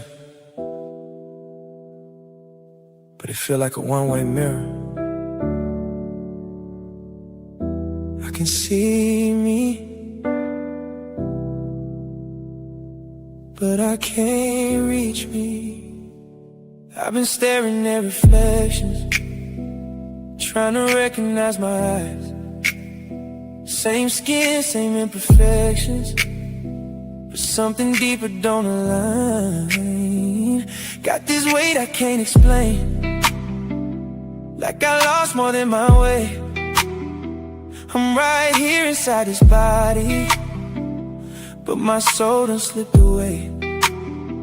So I leaned a little closer, tried to see what I became. Had to ask the man I'm looking at, tell me, when did you change? It's a one-way mirror. I can see me clearer, but I can't get through.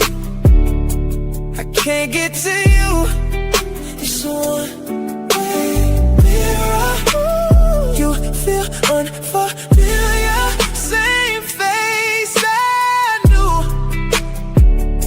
but I lost the truth. I remember who I used to be, had a fire in my chest. Now I'm running low on everything, trying to breathe through stress. Every choice I never faced, every time I walked away, now it's staring back at me and I don't know what to say. So I asked him, what you been through? He just looked at me in pain, said I've been asking that same question, still don't got no answers, man. It's a one. Get your morning started. Yeah, with the pregame playlist. Your morning, your sports, your playlist. Let's go. Oh, ladies and gentlemen, y'all know what time it is. It's time for us to go ahead and give out my favorite award on this show. It is Flag on the Play. It's now time for the flag on the play. Oh, boy. When will people learn? Ladies and gentlemen, today's Flag on the Play is going to go to a very special honoree. It's not going to an athlete. It's not even a coach. Ladies and gentlemen, it is going to a sheriff's deputy. What? Yes, I said it. A sheriff's deputy. A 22-year veteran of the Volusia County Sheriff's Office who decided the badge, the pension, and the whole career were worth less than one Monday afternoon at happy hour. Let's set it up for you. Meet Sergeant Jason Stickles. Off duty, allegedly drunk out of his mind, walks into Merck's Bar and Grill in New Smyrna Beach and spots a couple minding their own business. A 71-year-old woman and her 77-year-old husband. 71-year-old woman and her 77-year-old husband. Just trying to enjoy Monday. Stickles, he rolls up and kisses the woman. Not a hello, not a hi, how you doing? He goes straight and tries to kiss this woman on a stranger that he doesn't know in front of her husband. Ladies and gentlemen, check out the video.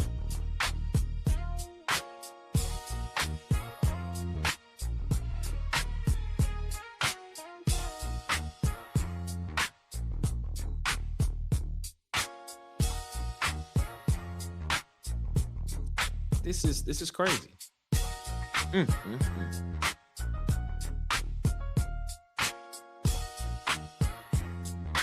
And there's a kiss. Jesus Christ. Just out here just putting your lips on people that you don't even know. What are you doing, my guy? What are you doing? Lord have mercy. Lord have mercy. Look, I don't care how many beers you have had. You don't need a badge to know that's a bad idea. The husband, who by the way is a Vietnam veteran, so this man has seen some real problems, steps in to protect his wife like a husband should, like any husband would do. And Stickles responds to being confronted for trying to kiss a stranger's wife. He attacks the 77-year-old man. Now, this is where the story gets a happy ending, though. Some random dude in the bar who is not a police officer, who does not have a badge, decides enough is enough, wraps Stickles up and drives him straight into the ground. A civilian just out-copped the cop. Citizens arrest energy. The man should get a key to the city, in my opinion. But also, here's my favorite part as well. His own sheriff, Stickles' own sheriff, did not protect him at all. Mike Chitwood, who's the sheriff of Volusia County, posted a video himself with the caption, and I quote, "How to throw away your law enforcement career in 2 minutes." Called it idiotic behavior. Said he wants to buy the elderly couple lunch and then personally thank the bystander who tackled his own employee, saying, quote, "Nice takedown." That's not a boss covering for you. That's a boss throwing you out the window and waving as you go. Stickles is charged with 2 counts of felony battery on a person 65 or older. That's a felony enhancement, specifically because he went after senior citizens. He's since resigned and checked himself into rehab. Wow. Rehab. Which is fine, good, to get the help. But usually the move after you've already lost a job, not instead of. So today's flag on the play goes on judgment, on impulse control, and whatever made this man think kissing a stranger's wife, then fight her Vietnam vet husband was the play. 22 years on the force, just gone, man. Gone in 2 minutes. That's not a bad night. That's a full career implosion, ladies and gentlemen. And Jason Stickles, you about to get this flag. Ron Cherry, where you at? Personal foul, 69, offense. He was giving them the business. He played it there.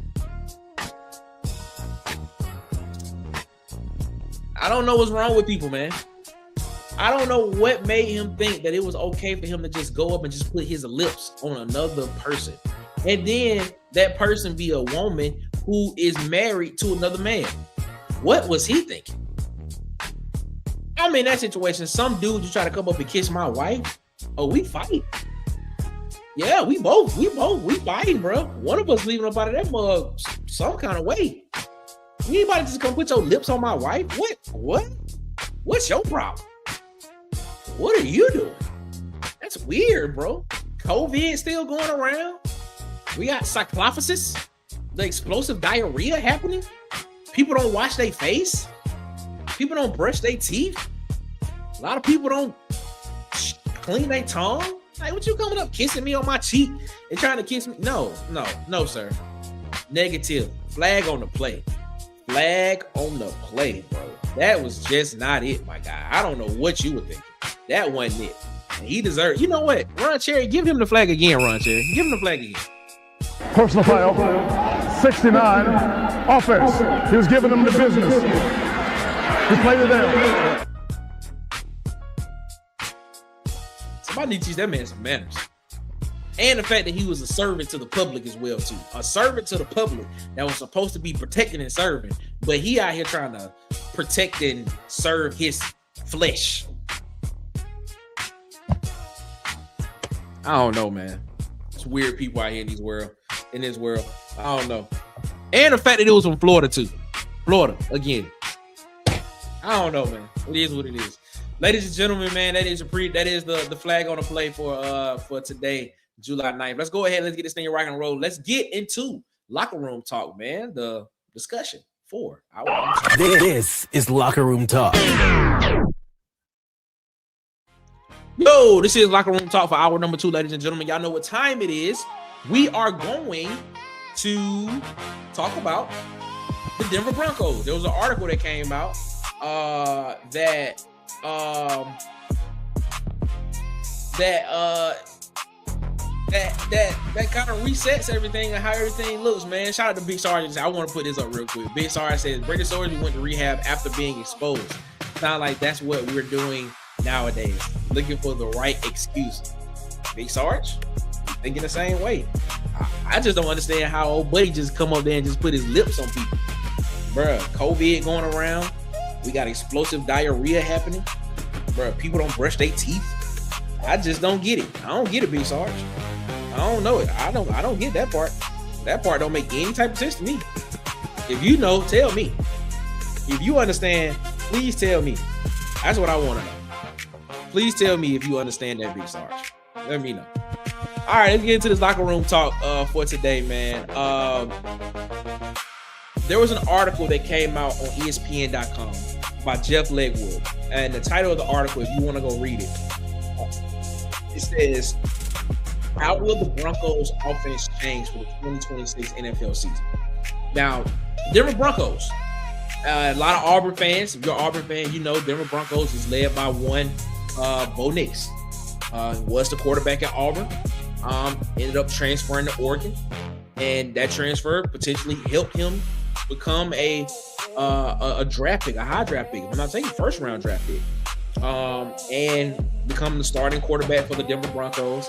And you know, he was put with Sean Payton, and now Sean Payton's helped guiding his career offensively. Well, that is changing, ladies and gentlemen.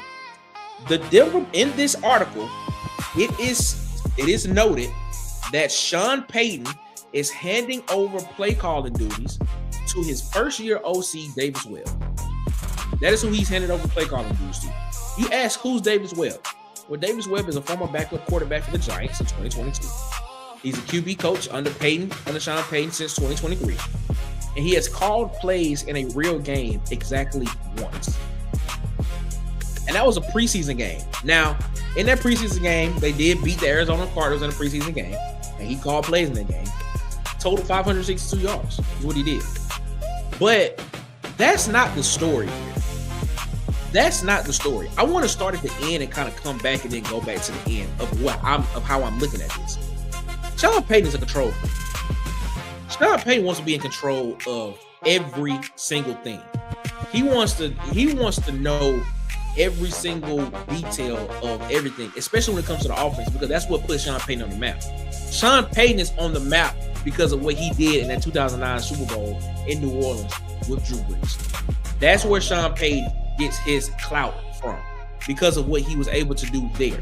And you add on top of that, it happened a couple of years after Katrina, and so you add that to the mix, and now he's a legend, and he's considered to be one of the better coaches in the league because of that. Now, granted, he was robbed. He was robbed of going to another Super Bowl with the New Orleans Saints as well, because there was a pass interference call that should have been called, and it wasn't called. But I don't know. We're gonna see what happens there. I agree with you. I agree with you, Hawks. He will have input on the offense. Great collaboration work. But here's why I want to say this. I am skeptical of this. Why am I skeptical of this, Hawks? Because if you all don't know, I am an Auburn football fan. That's what I am. I am an Auburn football fan. And for the past 3 seasons, we have been told by our coach, well, not our coach anymore, that the offensive side of the football was going to be a collaborative effort when it comes to play calling and when it comes to offensive identity. We were told that. That's what we were told.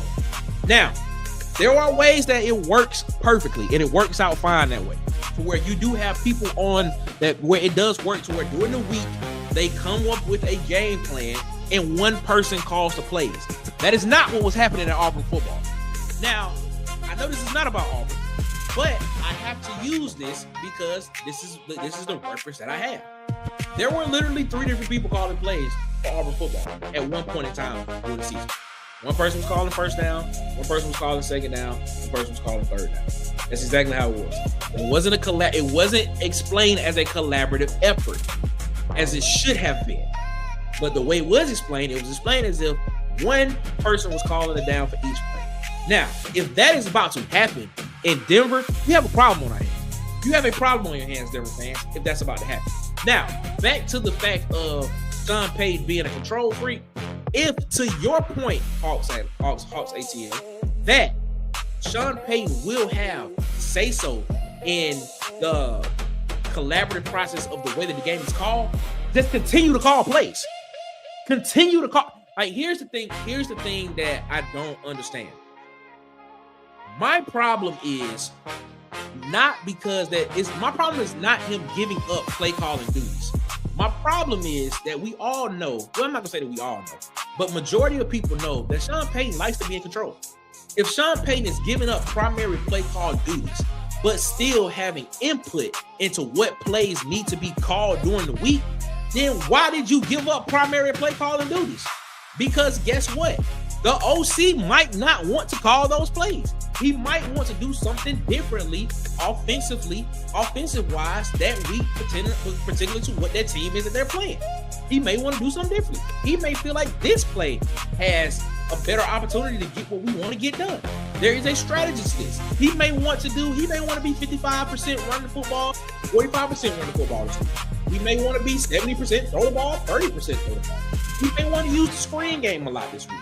He may want to use a lot of out route patterns. He may want to use a lot of smash route patterns. He may want to use a lot of sluggos. He may want to use a lot of China patterns and things of that nature. It's maybe what he want to do. But if Sean Payton is the guy that's coming in on a collaborative basis and saying, no, these are the plays that we're going to run, you just call them. You ain't really gave up play calling duties. You haven't given the offensive coordinator the ability to do what the offensive coordinator is supposed to do, which is game plan for the week and come up with a strategy for the best way to win the football game. That's what it is. That's just how I look at it. I'm not saying that's what Sean Payton is, but I am speculating because of how controlling Sean Payton wants to be. So particularly, that's probably what's going to end up happening. But I may be wrong on that. But I will continue. I will say I may be wrong on that. I may be. Who knows? You know, it is what it is.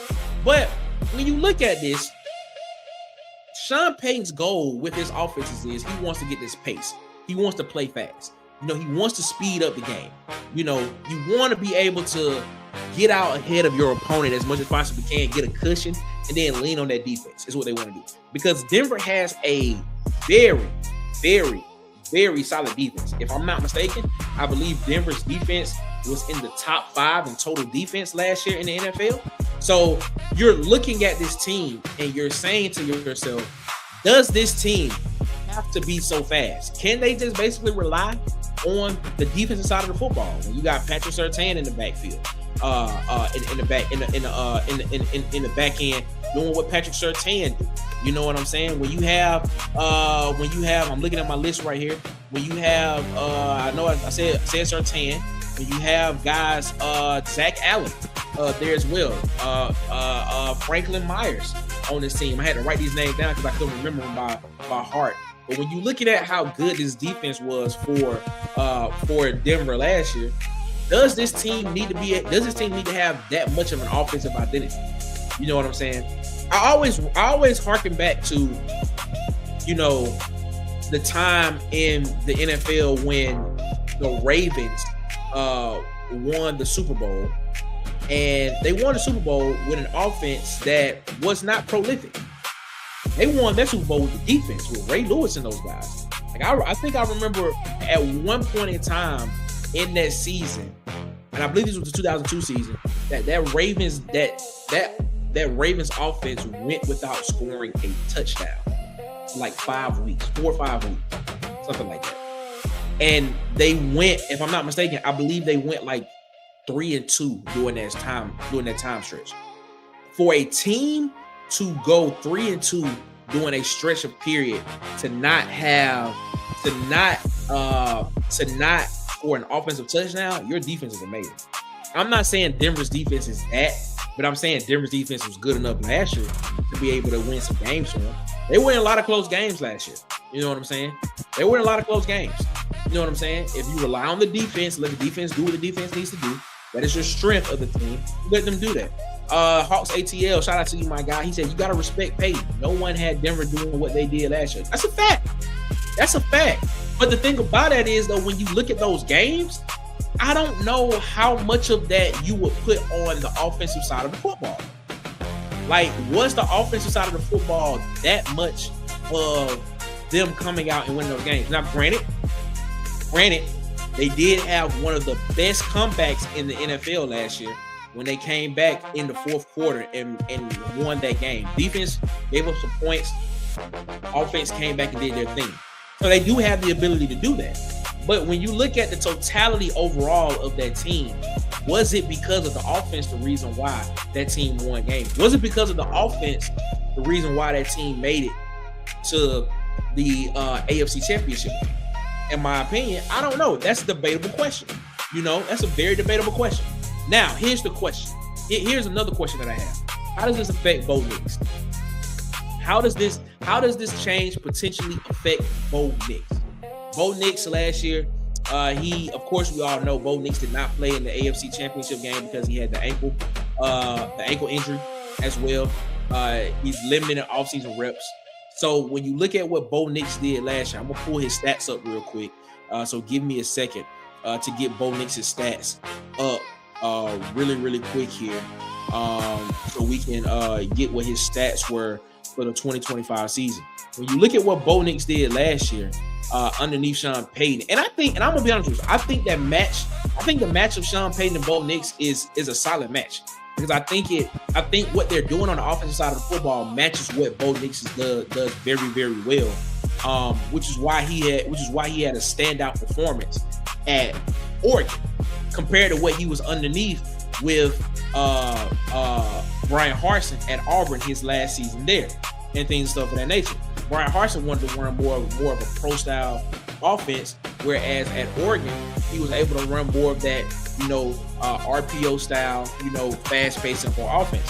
Look at Bo Nix's stats last year. Started 17 games, threw for just under 4,000 yards, 25 passing touchdowns, 11 interceptions.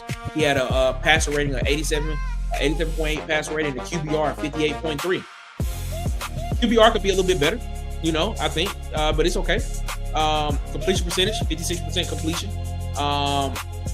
in the playoffs. But his overall completion percentage was 63% is what he did. How does this change affect Bo Nix? How does this change with Davis Wade affect Bo Nix? Davis Webb affect Bo Nix at the quarterback position? Because if I'm not mistaken, I think Davis Webb will be the quarterback coach as well. If I'm not mistaken, he will be QB coach and the primary play caller.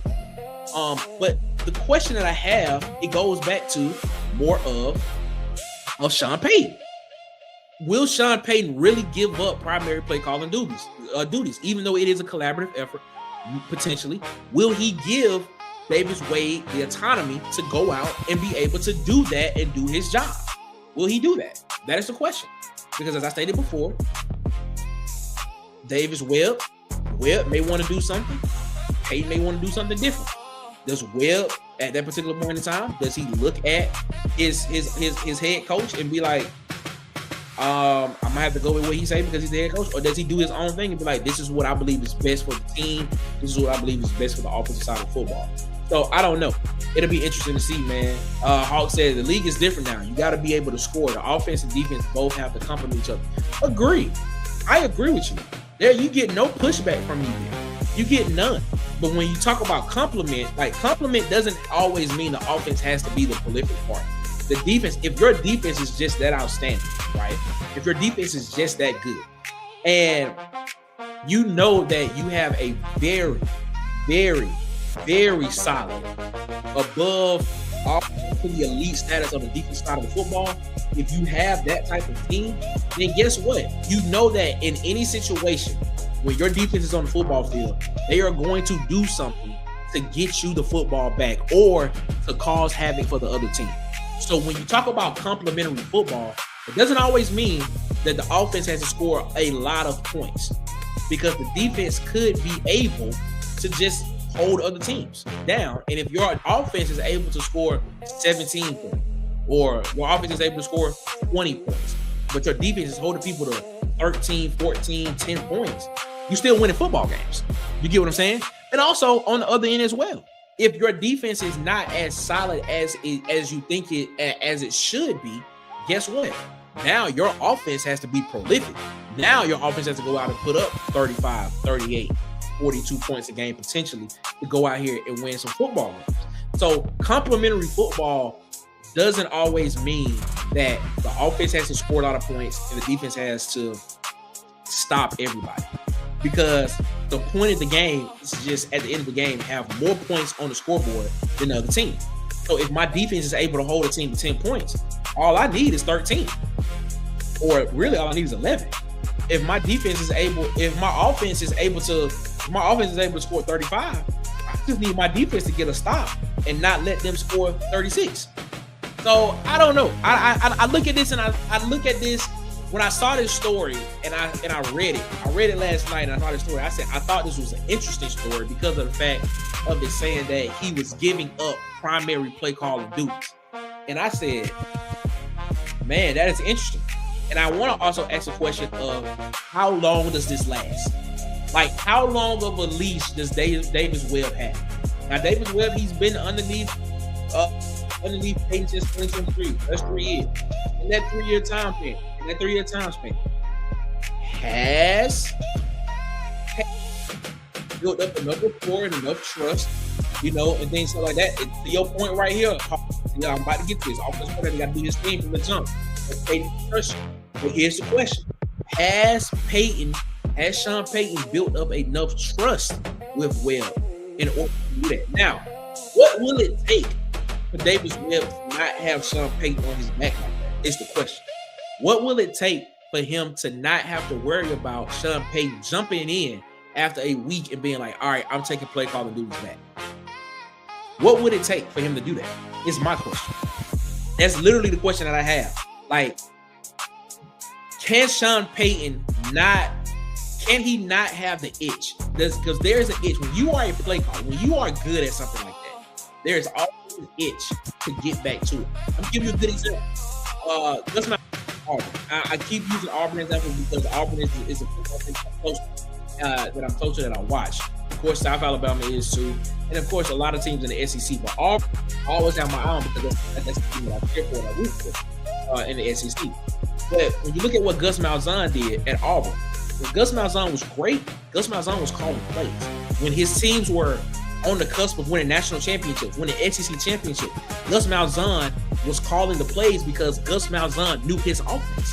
He knew what needed to be done. He knew exactly what play call would work perfect at this particular moment based on what is happening in the game right now. He knew when to go NASCAR. Because you would see him on the sideline going NASCAR. He knew when to do it. He knew when to try to slow it down and keep the pace and slow the pace down when need be. It was his offense. It was something that he created. It was something he built. When you look at Sean Payton, this is something that Sean Payton has tailored to his own style of play call, right? So he understands in certain situations what he needs to do, what play call based on what the situation in the game is going to work and things of that nature. When you hand that off to an OC, that OC might not have that same kind of, that OC might not have that same kind of rapport or that same kind of attachment or affinity to how the actual offense should be called and what works at certain points of time in the game. So I'm interested to see in this situation of how long of a leash does Webb have with Sean Payton? Because if you look at it from, and I'm gonna say this and then we're gonna get out of here. I'm gonna get out of this segment when I say this. Because if you look at this could be a career make or break for Webb, in my opinion. If Webb succeeds, it will now put him in the conversation of, is this the next guy that can go be a head coach of a team himself? Right? He will get that cachet because for one, he did it underneath Sean Payton, who's a Super Bowl winning coach, who's considered to be one of the best offensive minds in football. And he did, and they potentially could win a championship, or they'll be contending, or they'll be title contenders. Correct? If it doesn't succeed, and at some point during the season, you are looking at this, and now the reports are coming out that Webb is no longer the primary play caller, and Sean Payton is now the primary play caller, or there are reports of now that Sean Payton is more involved in the offensive planning for the week, that could potentially derail his career, for what he potentially wants to do by progressing forward and trying to get to the next level, or potentially moving to become an OC from underneath Sean Payton at another team, and eventually want to become a head coach. Even at the college level, like he could even with him potentially going back to the college level, that could hurt him as well. Maybe not as much, but definitely in the NFL. You're in the NFL. Most guys want to stay in the NFL because they're in the NFL. When you get to the NFL, that is considered the pinnacle. So now his next goal is, all right, I'm the OC. I have primary play calling duties. Let me do well, and let me see if I can get that next head coaching job when that next head coaching job opens up, if I interview. So if one of those happen, if he's not good, if he's good at it, he's gonna get the push. But if reports start coming out about now Payton is now more part of the offensive strategy planning over the league, now he's taking play calling away from Webb, I can see it derailing his career. I think all of this, this whole situation lands on Sean Payton's ability to not fight the urge to get back to become the primary play caller. And all I said could be wrong. Everything that I just said could be wrong. It could be, but it also could be right as well too. I'm not inside Sean Payton's head. I'm just going off of what I've seen from the man as a head coach and a primary play caller in his years in the NFL. He's a control freak. He wants to be in charge. So it is what it is. Shout out to Hawks ATL. He said, time will tell. Time tells all. Move the chains and score points. That's true. That's true. You win football games and you moving the chain and scoring points, I don't see nothing happening. But if it does go off the rails, man, a lot of questions and different going to be asking. Ladies and gentlemen, man, that is Locker Room Talk, man. Shout out to you all for rocking with us in the chat right there, man, doing that segment, man. We appreciate y'all so much for that, man. We're going to slide out of this one right here. We're going to take a break, and when we come back, we're going to wrap this thing up. The pregame post, man, we're going to wrap this thing up on the pregame post when we come back after this break. Ladies and gentlemen, it is 52 minutes after the hour here on the pregame playlist. Ladies and gentlemen, we'll be back right after this. Good morning to you.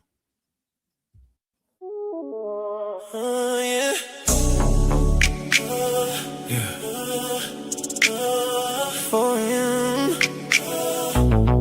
you already know what time it is. Slide through, slide through, slide through. Late night, pull up on me. Girl, you know what you're doing. Every time that you call me late night, got me switching my route, pulling up under your city lights. And I know you've been drinking, by the way that you're talking slow. Say you miss my touch, so baby, I'm already on the road. Already on the road, on the way. Yeah, pulling up, you ain't gotta say too much. I can hear it in your voice. Soon as you hit my line, girl, you know I'm making that choice. No hesitation, no complaining. You know I'm sliding through, slide through. Girl, I'm coming. One call, one text, baby, I'm outside.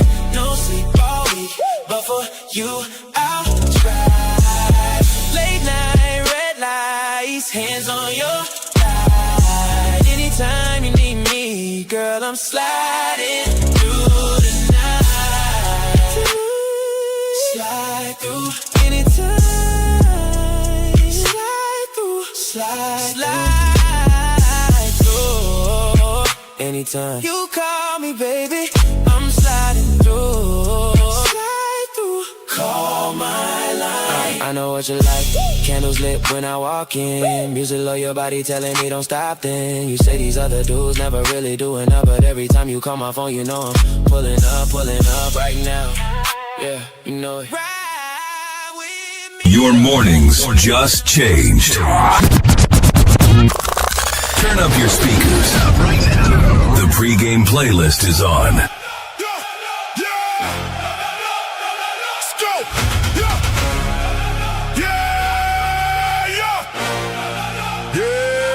Look me in my eyes. Tell me who hotter than me. Who hotter? Whole squad too lit. turn the crowd to stampede. I don't do sneak diss and say it loud when you speak. Speak up, beat, even drop got the whole club on their feet. Stand up, stand up, stand up, stand up, stand up, stand up. Big pressure, big smoke. I'm the one they can't stop. Every time I touch stage, feel like some get shot. Boom, boom. Not literal. Calm down, but the energy lethal. Whole crowd lose control when the drums hit the people. Lose control. I came in talking heavy cause I earned every bar. You just rapping on beats, I'm out here raising the bar. Ain't no singing, ain't no vibes, just straight pressure and pain. It's that ride around at midnight while it thunder and rain. Black Air Force energy all in the booth. Black Forces. Gold teeth gleam when I start telling the truth. Yeah. If the beat don't shake walls, I don't even approve. Need the bass so hard and make the ceiling come loose. Kick the door in. We ain't knocking no more. Whole team fired up, better start up a war. 808s hit hard, make the floorboards fold. If they came for the smoke, tell them bring some more. Bring it here. Kick the door in. Kick the door in. Kick it in. Whole club jumping when the bass starts storming. Boom. Kick the door in. Kick the door in. Kick it in. Whole squad wildin', whole crowd enormous. Yeah. Whole lot of grit, whole lot of hunger in me. Hunger came from the. Why be anywhere in the world when you could be here with us? This is the pregame playlist on the Water Cooler Talk Sports Network. Yeah.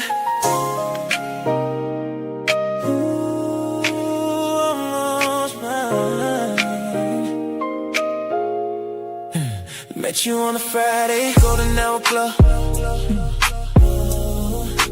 You was looking at me like you already know. I was playing cool, I ain't make a move. Now I'm thinking about like what I should've do. You was right there, I was right here. Too caught up in my pride and fear. One step away from everything. Now I'm stuck on what could've been. I waited too long. Now you're already gone. He's saying everything I never said. Now he's laying where I should've been. You were almost my girl, almost my girl. Almost changed my world. You were almost my girl, almost my girl. Had your hand in mine, I let it go. Now you with somebody else. You were almost my girl, almost. Damn, I came so close. Now I'm stuck with a what if in my head. Watching him love you instead. Almost. You were almost mine. Yeah, now you're gone. Saw you last night, dancing in the lights. He was holding you, looking in your eyes. That should've been me, I can't lie. Now I'm wishing I could rewind time. Every little chance I let pass. Now I'm living in the past. Had it right there in my hands. Now I'll never get it back. You were almost my girl, almost my girl. Almost mine. You were almost my girl, almost my girl. Why let you go? You were almost my girl, almost my girl. You already know what time it is. Yo, locked in with the pregame playlist. Good morning, your sports, your playlist. Yes, ladies and gentlemen, this is the pregame playlist. We have come to the end of the pregame playlist for today, July 9th, 2026, on this Thursday, man. Man, we appreciate you all that were able to come in and rock with us today, man. Thank y'all so much. Those of you that listen, those of you that commented, those of you that watch, man, if you have not already, please hit that like, hit the subscribe button, man. It helps get us and help get the content out to more people. We're trying to grow this show so that more people will be able to come in and enjoy it. As you can tell, we're a sports show, but we also talk some other things as well, man. We also talk some other culture and news type stuff, man. We like to have a great time here on the pregame playlist. My job every morning is to make sure that your morning starts off right with your morning, your sports, your playlist, man. And I just want to get you in a good mood, man. I just want you to have a great time. I just want you all to just have a great day going into your day, man. Whether you're going to work, whether you get ready to go to your own business, whether you get ready to go take care of some business, or whether you just get ready to just sit back and chill, man. My job is to get your day started so that you have a better day, because you came to the pregame playlist and you was able to listen to some music and listen to us talk about some sports and some other stuff across news and culture, man. So we appreciate y'all so much, man, for rocking with us here. As always, man. Y'all know we here weekdays, 9 a.m.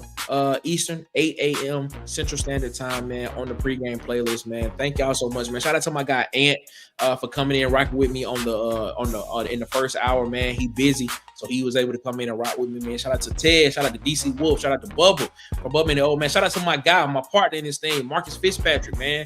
Mr. Let's Go, Let's Get It. Also called The Mayor, man. Shout out to him, man. Shout out to everybody that rock with us here, man. We appreciate y'all so much, man, for rocking with us here.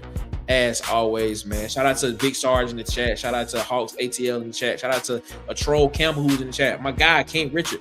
We appreciate you, man, so much. I was mentioning everybody that commented, man. I remember that comment, man. We appreciate y'all so much, man. And as y'all know, before I get out of here on every show, I like to leave with a quote of the day. And today's quote of the day is coming from 1982 Pulitzer Prize winner for fiction. She won the Pulitzer Prize for fiction in 1982 for her book, The Color Purple.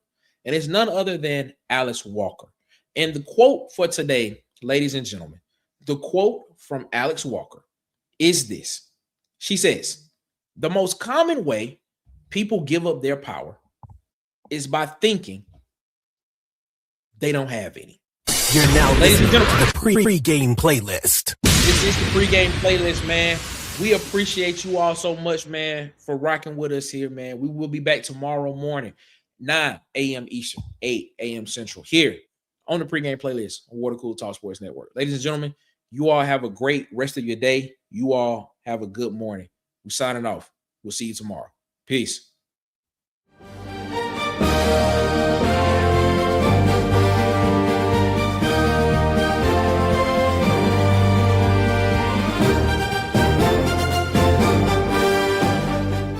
This has been a presentation of Water Cooler Talk Sports.